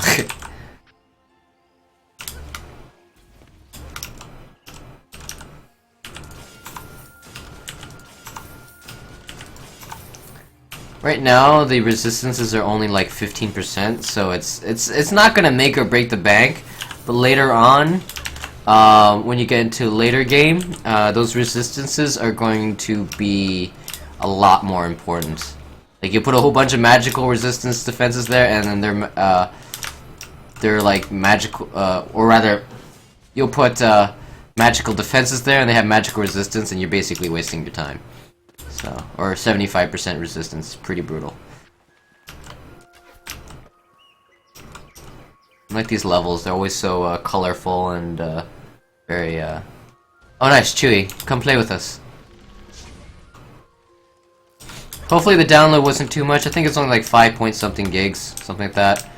But yeah, I've been playing this game for a really long time, so I hope people checking out this game definitely enjoy it, because I've been following it for a while.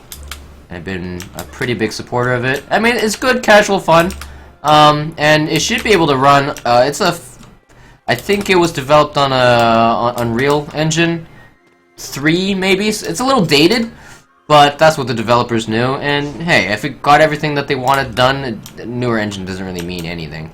So with that in mind, it could suggest you might want to build it there, and then change its angle so it covers more area, because they're gonna be coming around the corner, right?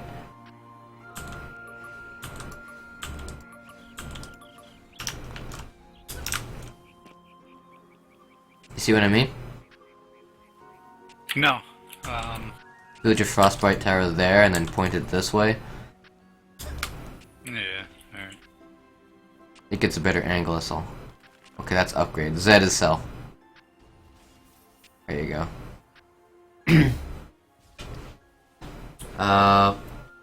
But yeah, as I was saying, since this game is a slightly older engine, it should probably run better. Actually, I kind of cover more.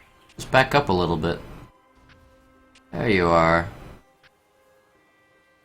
It doesn't need to be perfect. When it shoots its ice beam at something, it's an area around the target.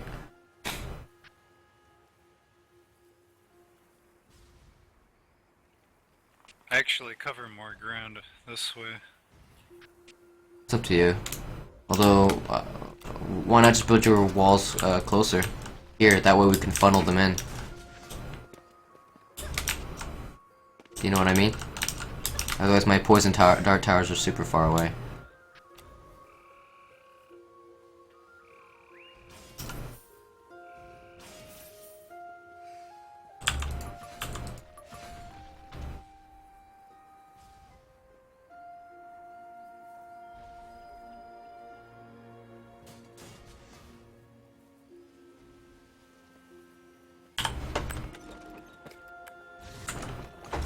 Do you have 30? Green? Yeah. I gotta build a,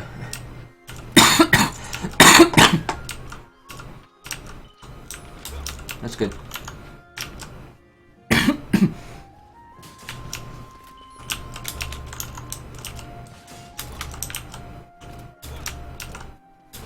Oh wait, we have it wrong. These are magical resistance, so we gotta move your fire burst tower to the other side. Those guys are physical resistance. You know what I mean?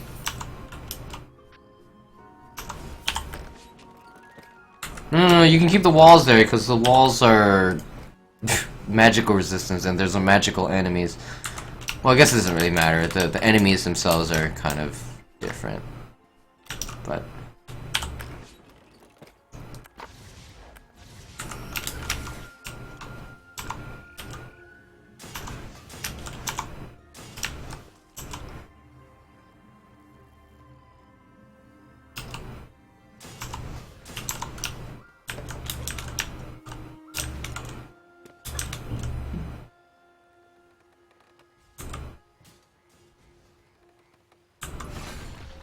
Oops.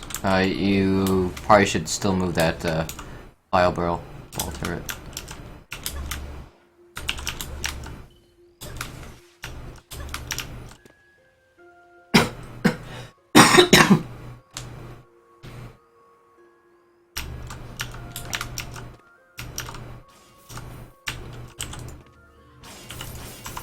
What's that? Move it back? Or put it on this other side. yeah, because that side's gonna take more damage from magic.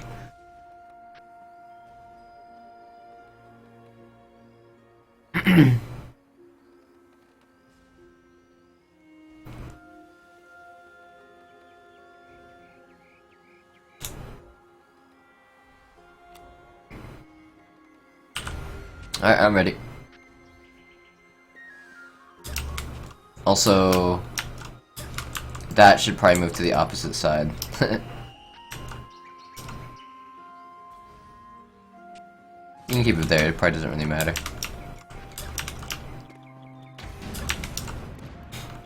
Alright, maybe we should watch any of the magical or physical resistance lanes like this one.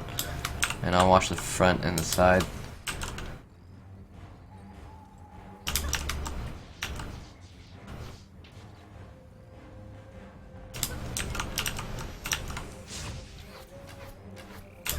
Oh, I'm too short range now. Let's try to defend the Quab. Yeah, the Quab is the secondary objective in the front. You don't have to defend it, but it's sometimes nicer to. No, Quab. I think you get an EXP bonus if the secondary objective survives.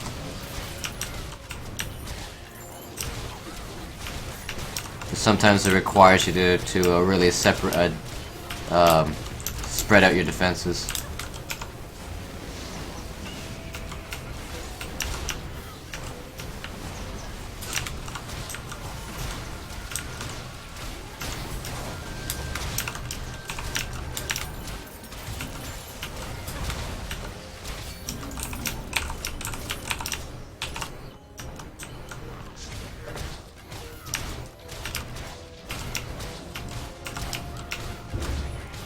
Shotgun arrow.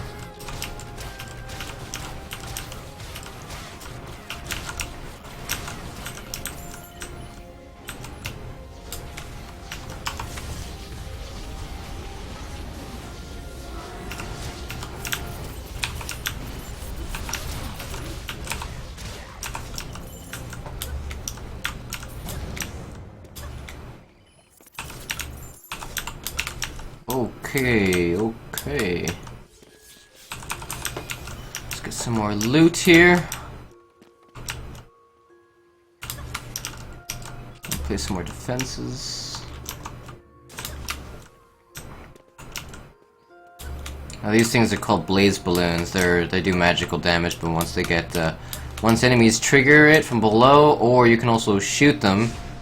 They drop that bomb to the ground, and it puts a fire area of effect on the ground. It's pretty awesome. And place a whole bunch of those on the ground.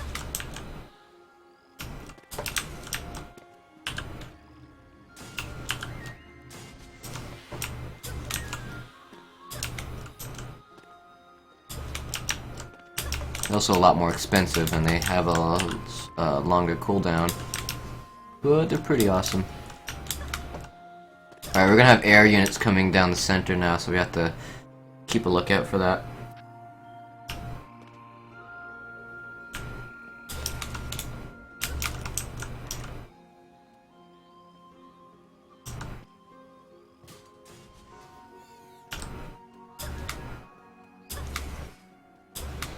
I think you should probably build that on the other side. Alright. Yellow is physical resistance. I know it's a little bit confusing, but... Well, it's still aiming down the middle of the road, so... It's not like it's going as... It's fine, don't worry about it. Where they're intersecting. It won't matter. Like I said, this is fairly low level. But when you get, if you look at it, let's say if this was a later level, it's going to target something that's closer than it is further. So if it's in the physical or the magical resist lane, it's going to keep hitting magical resist enemies before it hits physical resist enemies.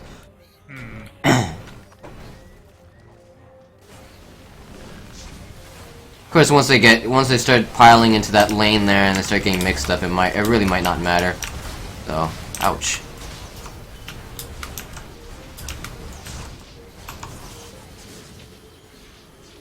When will this game be over? What do you mean, this particular round? Not for a while. If you look at the top right, Chewy, it's round 2 of 6. But I recommend, or do you mean when will the beta be over? Because it's not going to be over. It's going to go from open alpha to open beta, and then eventually free to play. But if you're talking about this particular round, we got a good amount of time left in it. However, with you starting out, like the game has a quest system, so. Sure, you could play with us and stuff like that. It's not like we're super high level or anything. We're still doing the campaign. Ouch. But when you play the when you play the game for yourself, for you to get access to all these quests, for you to do monthly quests and get extra bonuses and stuff like that, which you need to finish the campaign at some point. We're about to finish the campaign ourselves. This is the second last level in the campaign, and then until it opens up to the to everything. So basically, to answer your question, you can join. You can jump in and jump out whenever you want. You can jump in right now. We're in a build phase. It really doesn't matter. And if you want to join TeamSpeak, cool. And you technically won't be missing any of the story or anything like that, because like I said, you have to go back through the campaign on your own time, but it's not going to restrict you from joining this game. I guess that's kind of the beauty of this game. It's very loose in terms of you know,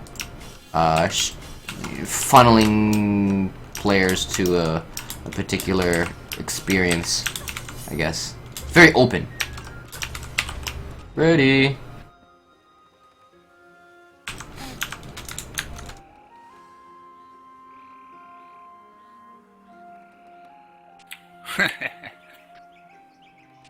Ooh, what? What happened?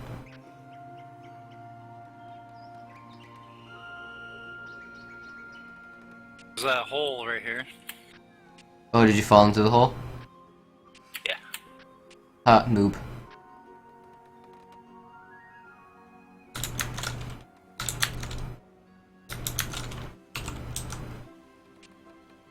Okay, you ready, dude? I'm upgrading. Can you chill? No.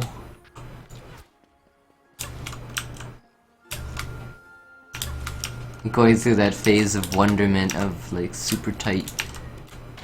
I was there too, so I guess I can't really judge too much, but.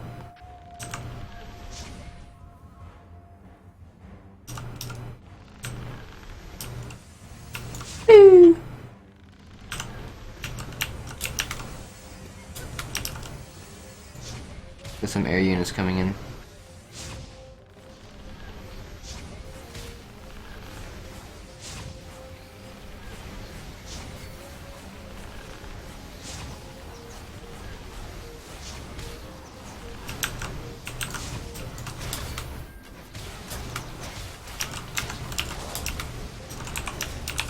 You play it another time? Okay. It's up to you.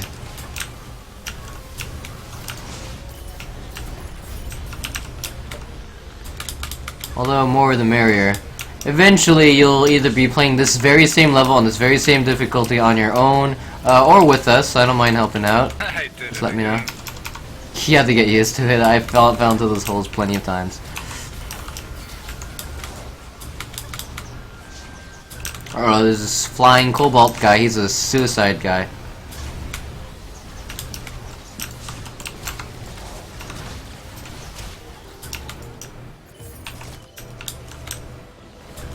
about halfway through this round, Chewie.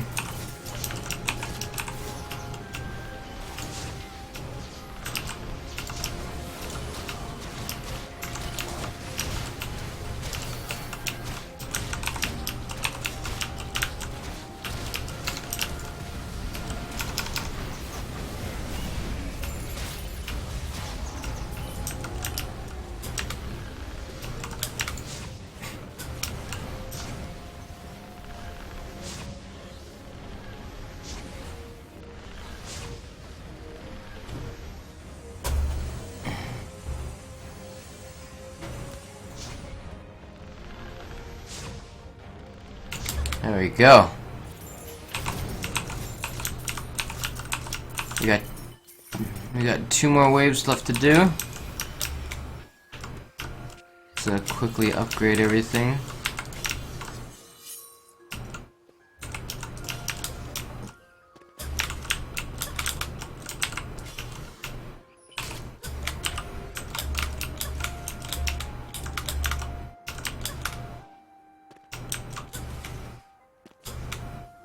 Kind of lousy rocket boots if jumping gives me the same height.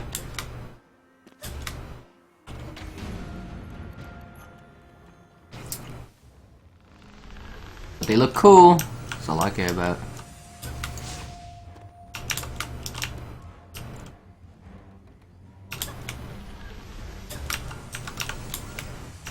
Oh yeah, did I mention that there's booby traps?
If I can stun them on top of the mines, and the mines will have more chances to explode on them.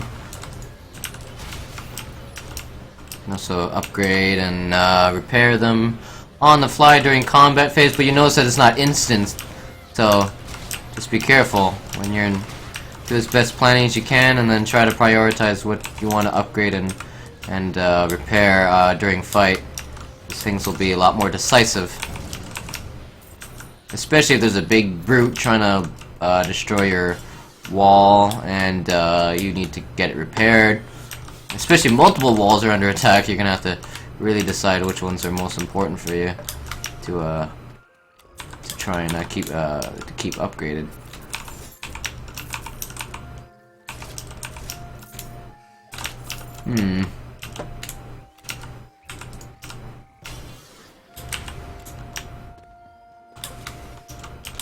Ready.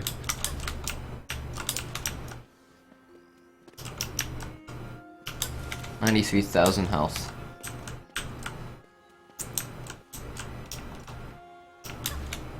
Did these ever get upgraded? Yes, they did.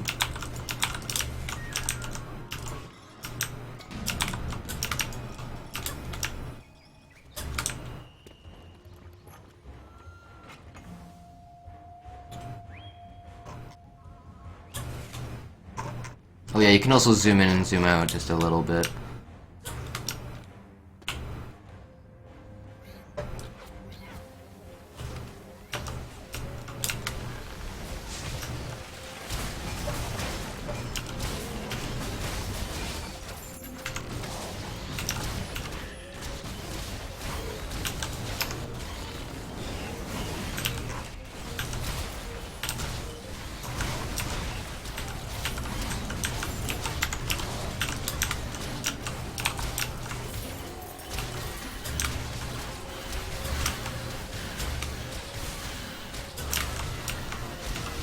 Man, I'm getting beat up.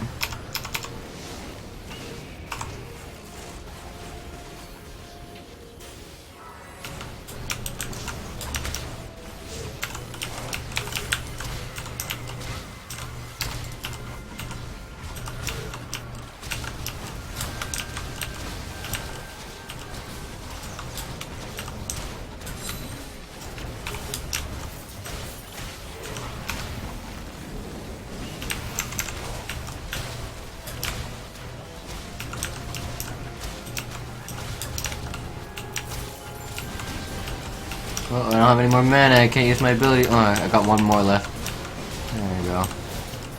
I gotta kill this thing, because Aura's going to curse my stuff and complicate things.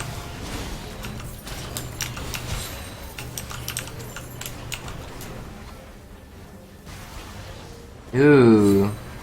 That's not really an upgrade, though.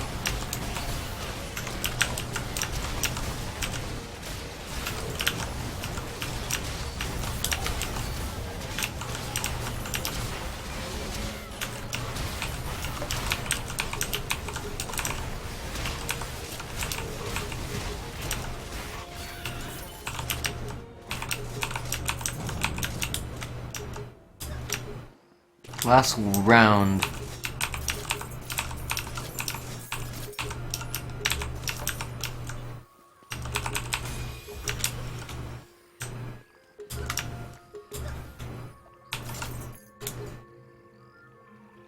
My inventory is super full right now because I got a bunch of junk in there. Not to worry, I'll just sort through that stuff later, see if I find any upgrades.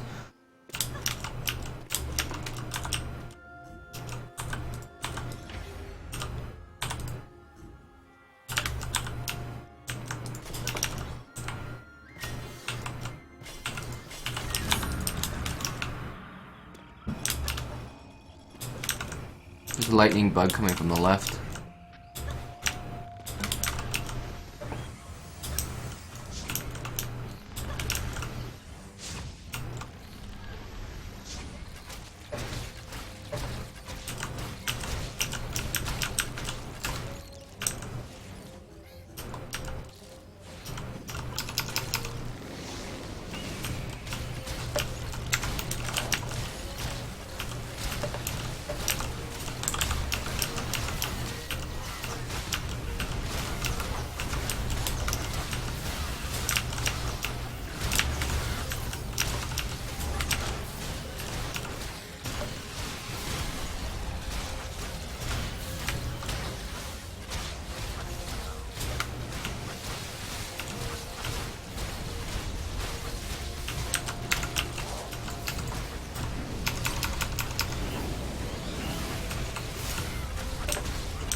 We got a chain lightning attack. There's a lot of little mini bosses who have special abilities that can really mess up your defenses if you're not careful enough.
There we go.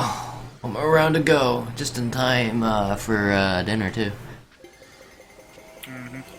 Let's finish it off. It's a pretty epic boss battle, too.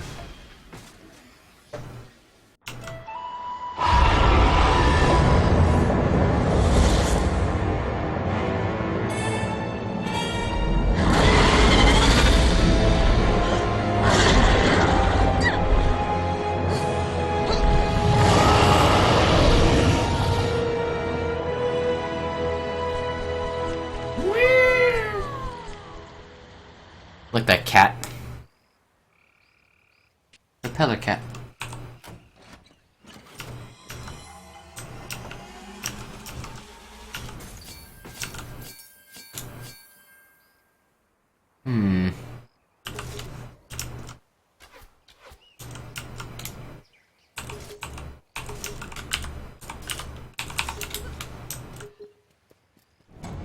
Did you get any upgrades off of that? I think I'm still 20. Checking about levels? Yeah. Like any good gear from that that are good for you? I don't know. I'm sure. Actually, I did go up a level, but give me a minute. Hmm.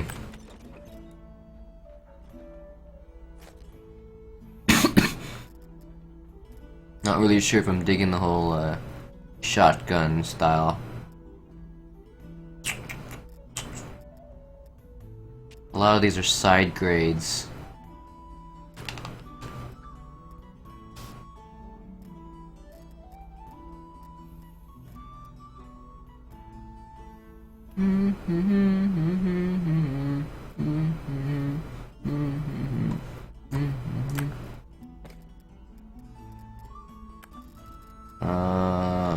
Earth.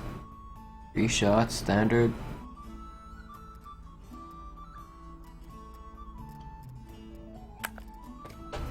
A lot of junk. Ha ha ha ha.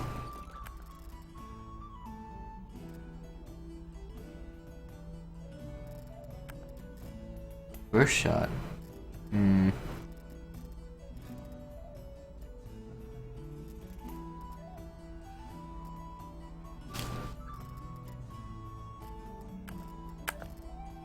Alright, not so great. Alright, so the next mission we're gonna play is the final level of the campaign. Got some better weapons. It's a little bit of a spoiler, but not really. So, if you don't want to spoil it, just, you know, FYI, it's, you know, that's what's going to be happening next. So, you can certainly play the game for yourself and check it out. But when we when we move ahead and beat it, then you're gonna know what happens. Hopefully. It's not like there's like credits or anything. Like, this game will continue to exist, and you'll continue to level up after you beat the campaign. And there'll be harder difficulties of it, and you can choose different levels and different game modes. But that's just for the whole story, for the whole exploratory portion of the game. As you play it, so you can see all the maps that are currently available, and future maps that are going to be coming out this coming week. Yeah, this next week's gonna have some more stuff coming. I hope this next guy has good abilities, because the last couple pets I've leveled up haven't been so great.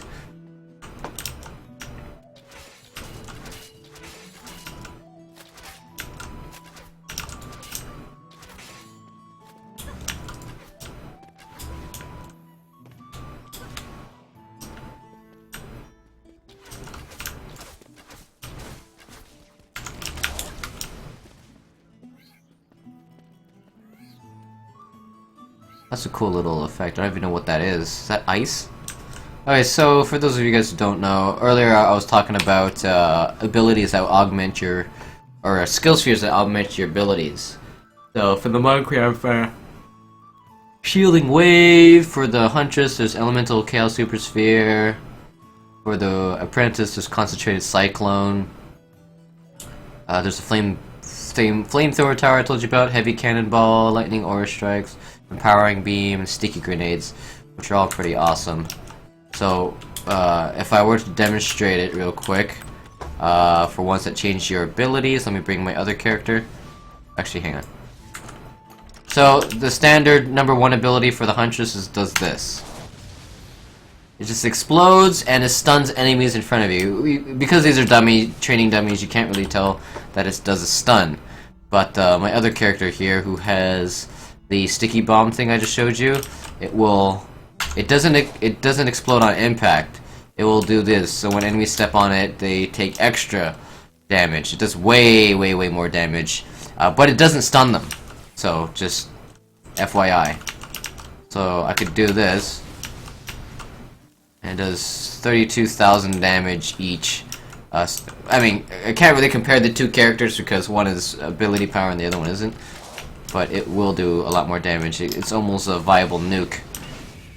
So you can just place them on the ground and on a lane where enemies are going to come to, and then you can go deal with another lane and then come back, and then it's just going to blow them up. Really good for DPS. That.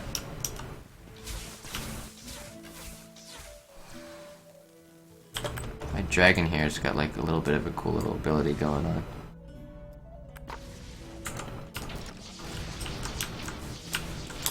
Same thing with the Uber cannons. For example, see, I'll have a cannon here. This is called the heavy cannonball cannon. You went through all your stuff already? See, both of these look exactly the same, but one is a cannonball tower, and the other one is a heavy cannonball. Now, if we look at their DPS, the cannon on this cannon here is doing 5,400, and this one's doing 4,000. But it does more damage the further away it goes. So if I equip that cannonball thing here again, and I go like this, hope it targets it. Okay, that's not what I meant to do.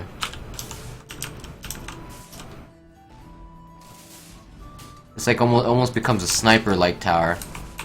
Let's see if it is actually going to target it. There you go. Longer range does more damage. It looks a little ridiculous because it's kind of sliding across the ground, but... Alright, I'm ready for your next mission. Let's do it.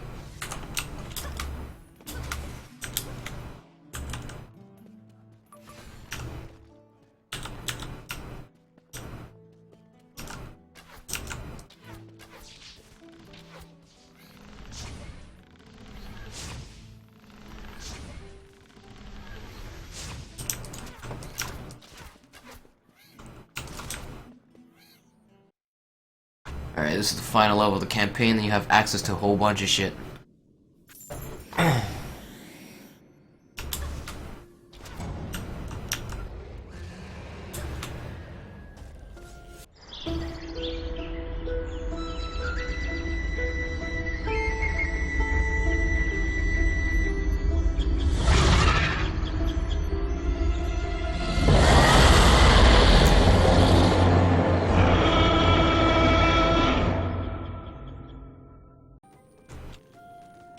This is the first boss fight we're going to be having. It's going to be a little different because we actually do have to attack the boss while defending the eggs, in a way. So it's going to be tricky. In addition to that, you figure, oh, I'll just place their defenses down and I'll be fine. But Betsy will do some things to curse your defenses to make them weaker. So you really want to be able to put your defenses, like, up high. Here, I'll take care of the walls here. Because mine are just stronger anyways. Eventually, on the final round, these two lanes here are going to be sealed, and no enemies will come from there. We just need to place most of the defenses on the side. Because that's where all the bad guys are going to come from. Try to avoid putting them on the ground because they might get cursed, which will reduce their damage and you know, kind of make it sucky. Well, I unlocked another one of these.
Oh!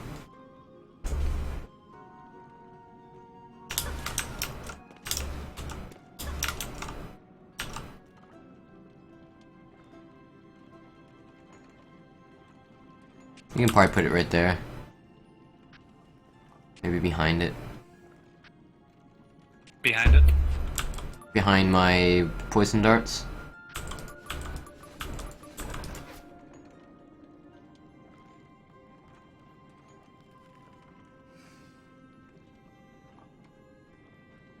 There you go. That's pretty good.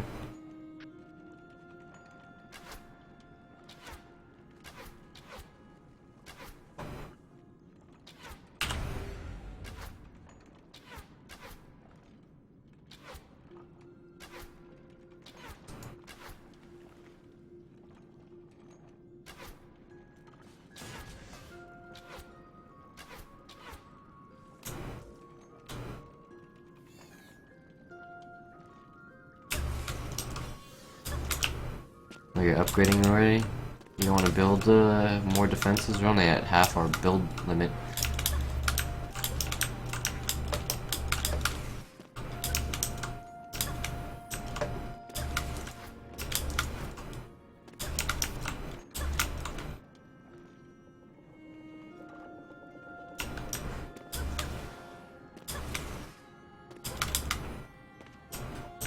And we have 3 objectives to defend. 3 royal eggs, 3 different lanes. So it can be a little tricky to defend this. And on the final lane, the bosses, we're gonna be fighting the boss on that big thing up there, that precipice. 9 seconds.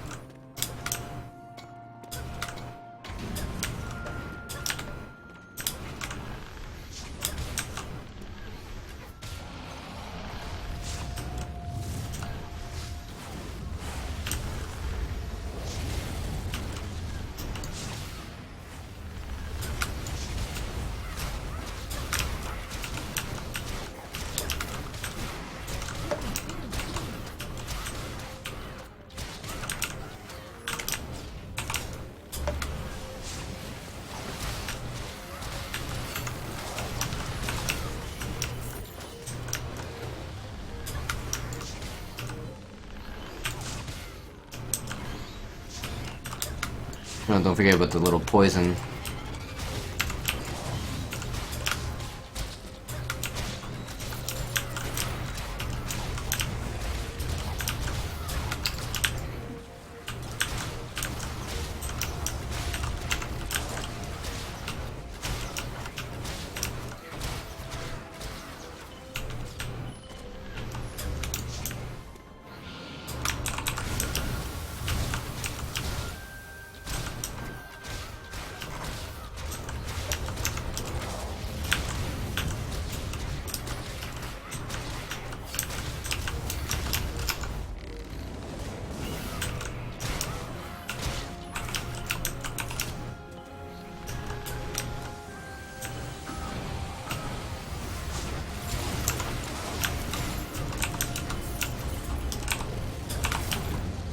Actually, as you play your level, you get to see some holes in your defenses. You can kind of patch them up, evolve your strategy.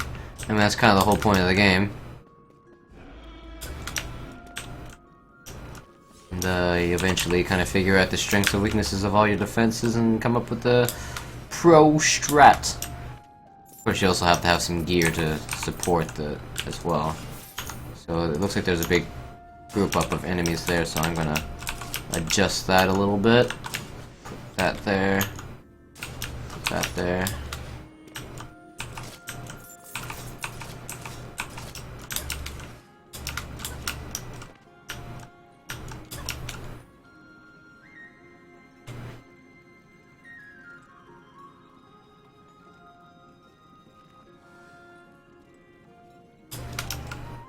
I'm gonna spend too much time in the middle because, like I said, on the final wave, these lanes are gonna get closed down.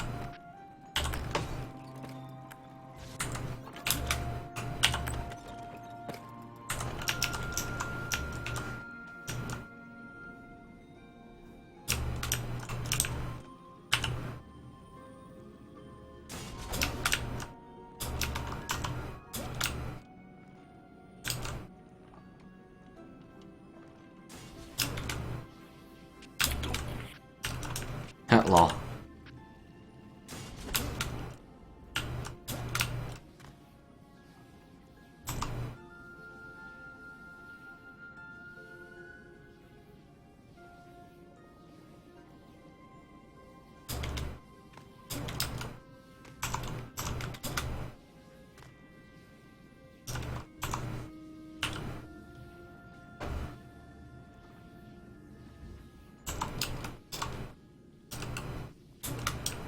Should I save the points or should I update stuff? Up to you, man. You do have quite a few defense units left to use. Damn, can't reach up there like I used to.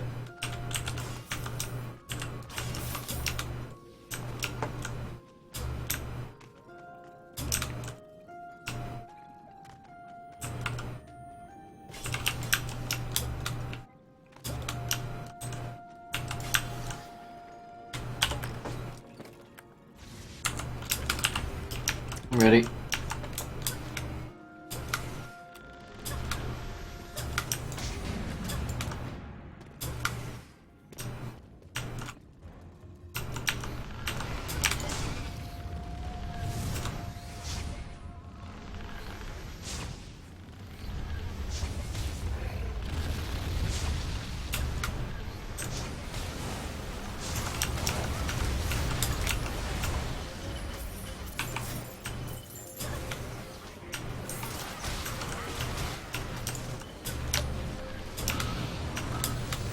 Uh-oh.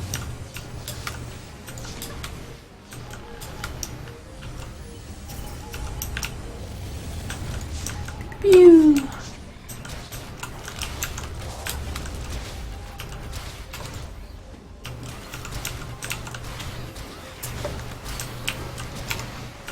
Destroy all the bad guys.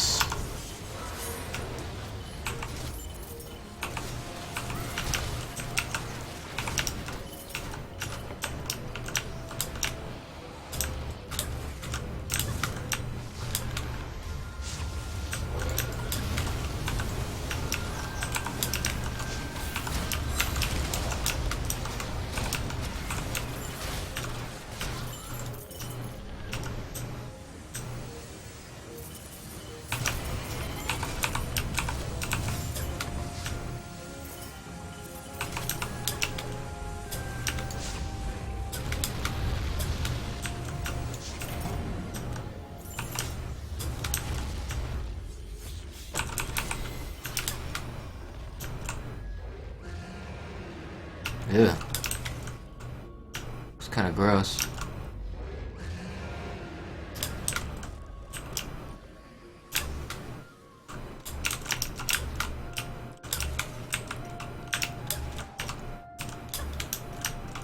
A lot of the center defenses got cursed.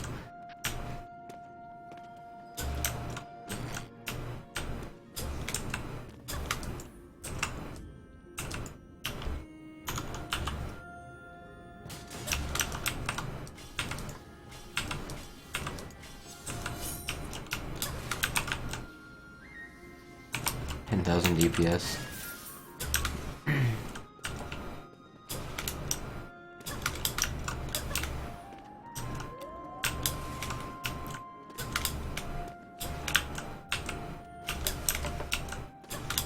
Boss fight's actually gonna be fairly easy because of my supercharged defenses that I have.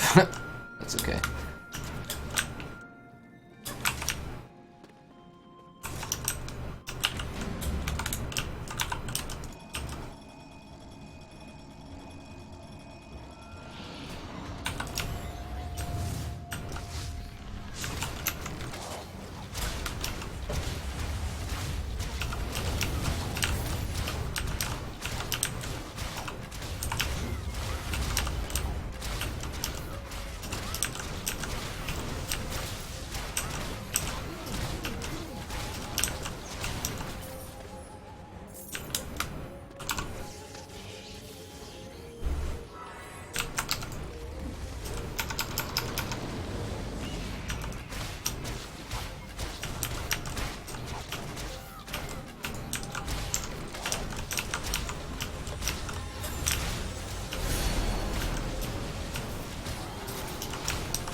The middle's looking a little crazy.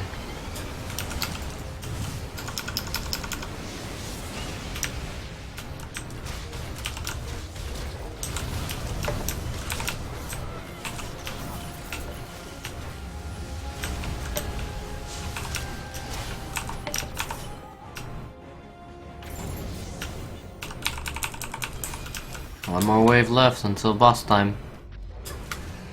Prepare your anus.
Ugh.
Alright, after this you're only gonna get about 10 seconds to get ready and do any upgrades and stuff that you need to, because we're gonna be fighting the boss battle right away.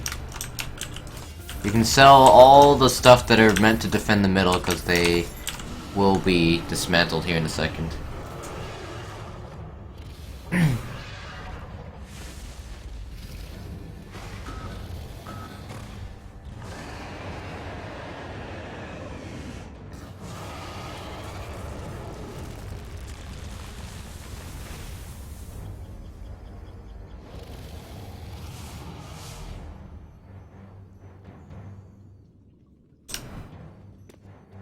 Let's go.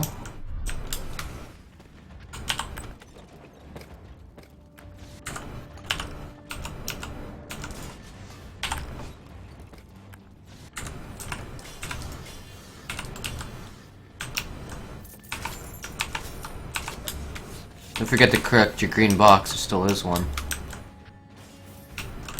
And you still have a, what's it called, thing there too.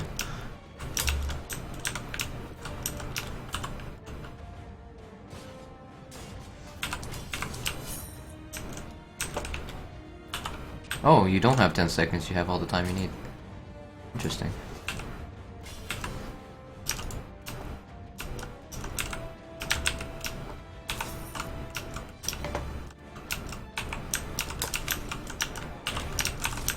I'm ready.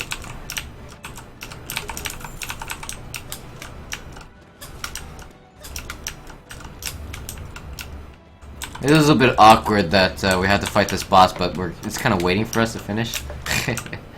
I mean, I guess it's trying to be noob friendly. But when I started, you didn't have a timer. You just had 10 seconds. That was it. You still have that Earth Shatter there on the left lane. It's not really facing anywhere.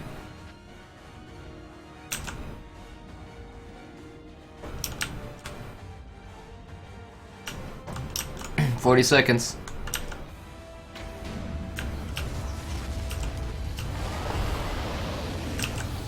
Oh shit, she's gonna die so fast.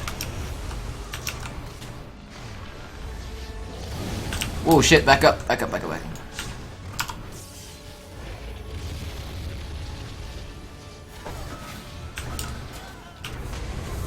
Oh. Something killed me. Same. It's okay. Oh, we killed her. My anti-air towers just wrecked her. A little bit OP. There you go. There's actually 2 different ways you can kill her, which will cause 2 different cutscenes, depending where she happens to be when you kill her.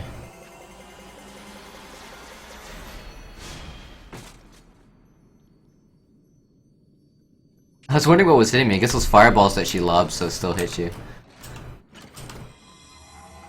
Probably. There's a legendary up there for me. I don't know if you got a legendary.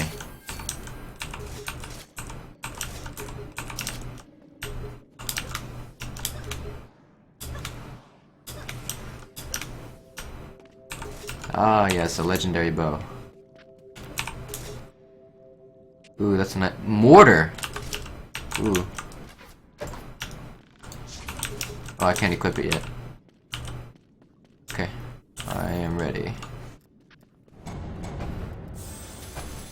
Head back to tavern, look at our sweet loots. That weapon you got was probably an upgrade, most likely. Cool. Be right back. Ruby, come play DD2. It is open, free to play now. You play game. You play it now. Alright, so most of this is probably gonna be junk. Maybe. Actually, this one's a decent upgrade. Get that one. I don't even really look at any of the greens. Mostly just blues or purples and oranges. Ooh, this one's better than the last one. That's an upgrade.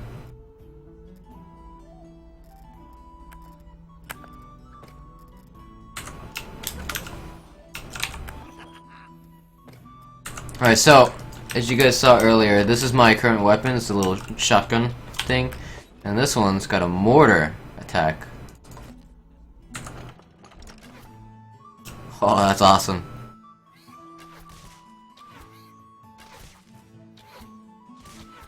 I mean, I guess it doesn't really matter too much, but makes you wanna. Shoots fairly quick, but more importantly is if this. See that thing there? It's called MIRV. 40% chance to hit on area enemy to spawn grenades that fall on targets below. It wasn't listed as one of the best pieces of things I picked up, so. Look at the stats.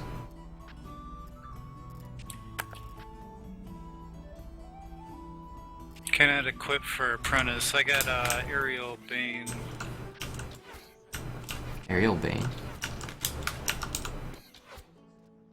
Is it not for your class? Not for apprentice. Really? Who is it for? It doesn't say. Oh, maybe it's for Squire, maybe. So anyways, it doesn't. It's not really showing here because these are not aerial enemies, but my thing has a 40% chance to have little grenades spawn when I hit an aerial enemy. It's a 40% chance of hitting an aerial enemy to spawn grenades that fall on target. Oh, so you got a bow like I did. Is it a bow? Maybe a bow. Does it look like a bow and arrow? No, looks like a stick. It's a mortar type projectile.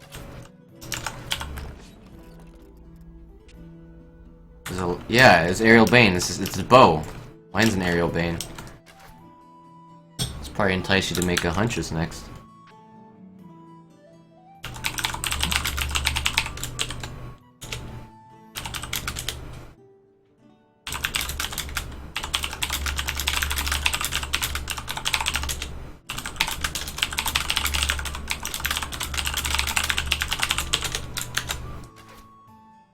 Yeah, well, hang on to that, because when you make a Huntress yourself, you might want to use that.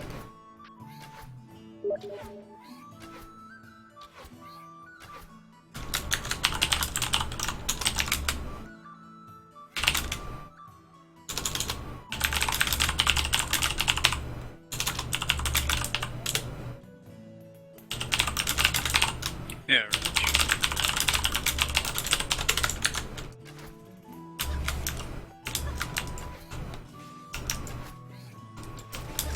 Or you could sell it if you want. Doesn't really matter. It's not like it's super rare. What does it bring?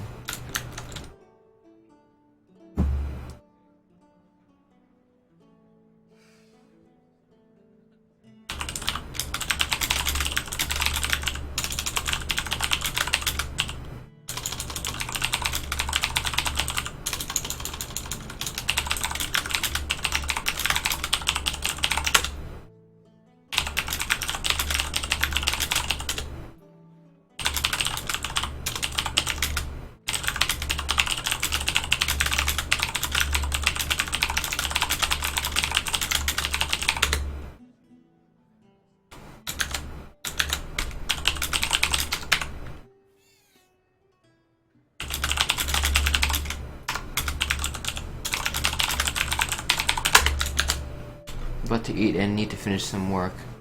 Oh, okay. What about that ruby? Hopefully you'll check it out.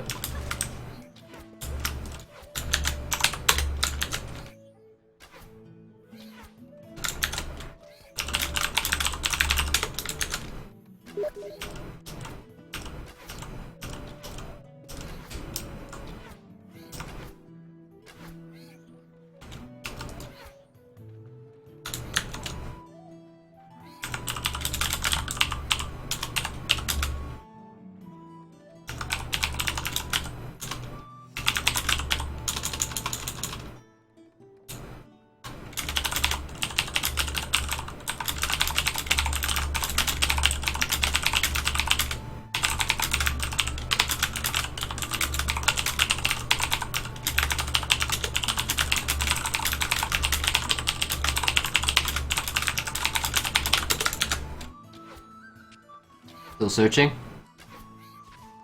What do you mean? Still searching through your stuff? Yeah, I'm selling. Going through selling stuff.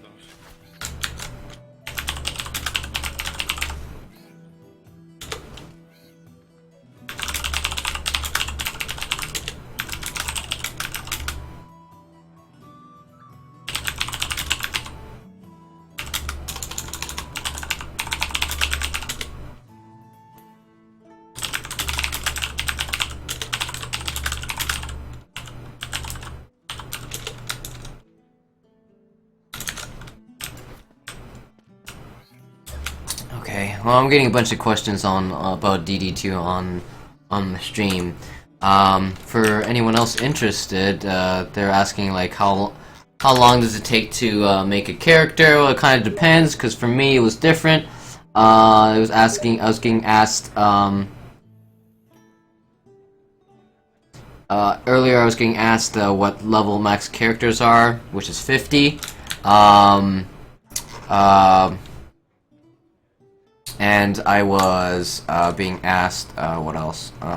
What about daily missions? So when you finish that campaign, you'll get access to daily missions like this, which will give you EXP boosts, as well as these little daily bonuses.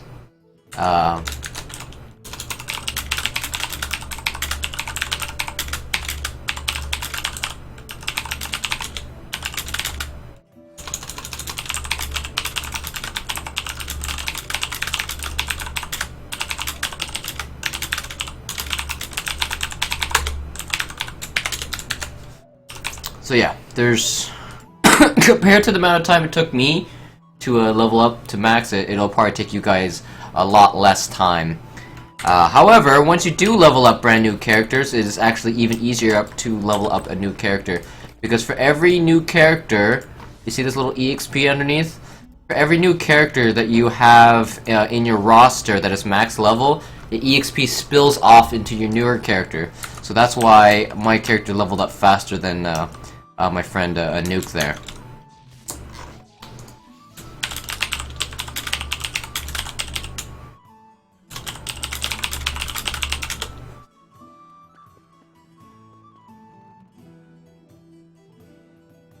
But yeah, anyways, I think this is probably a pretty good time to, yeah,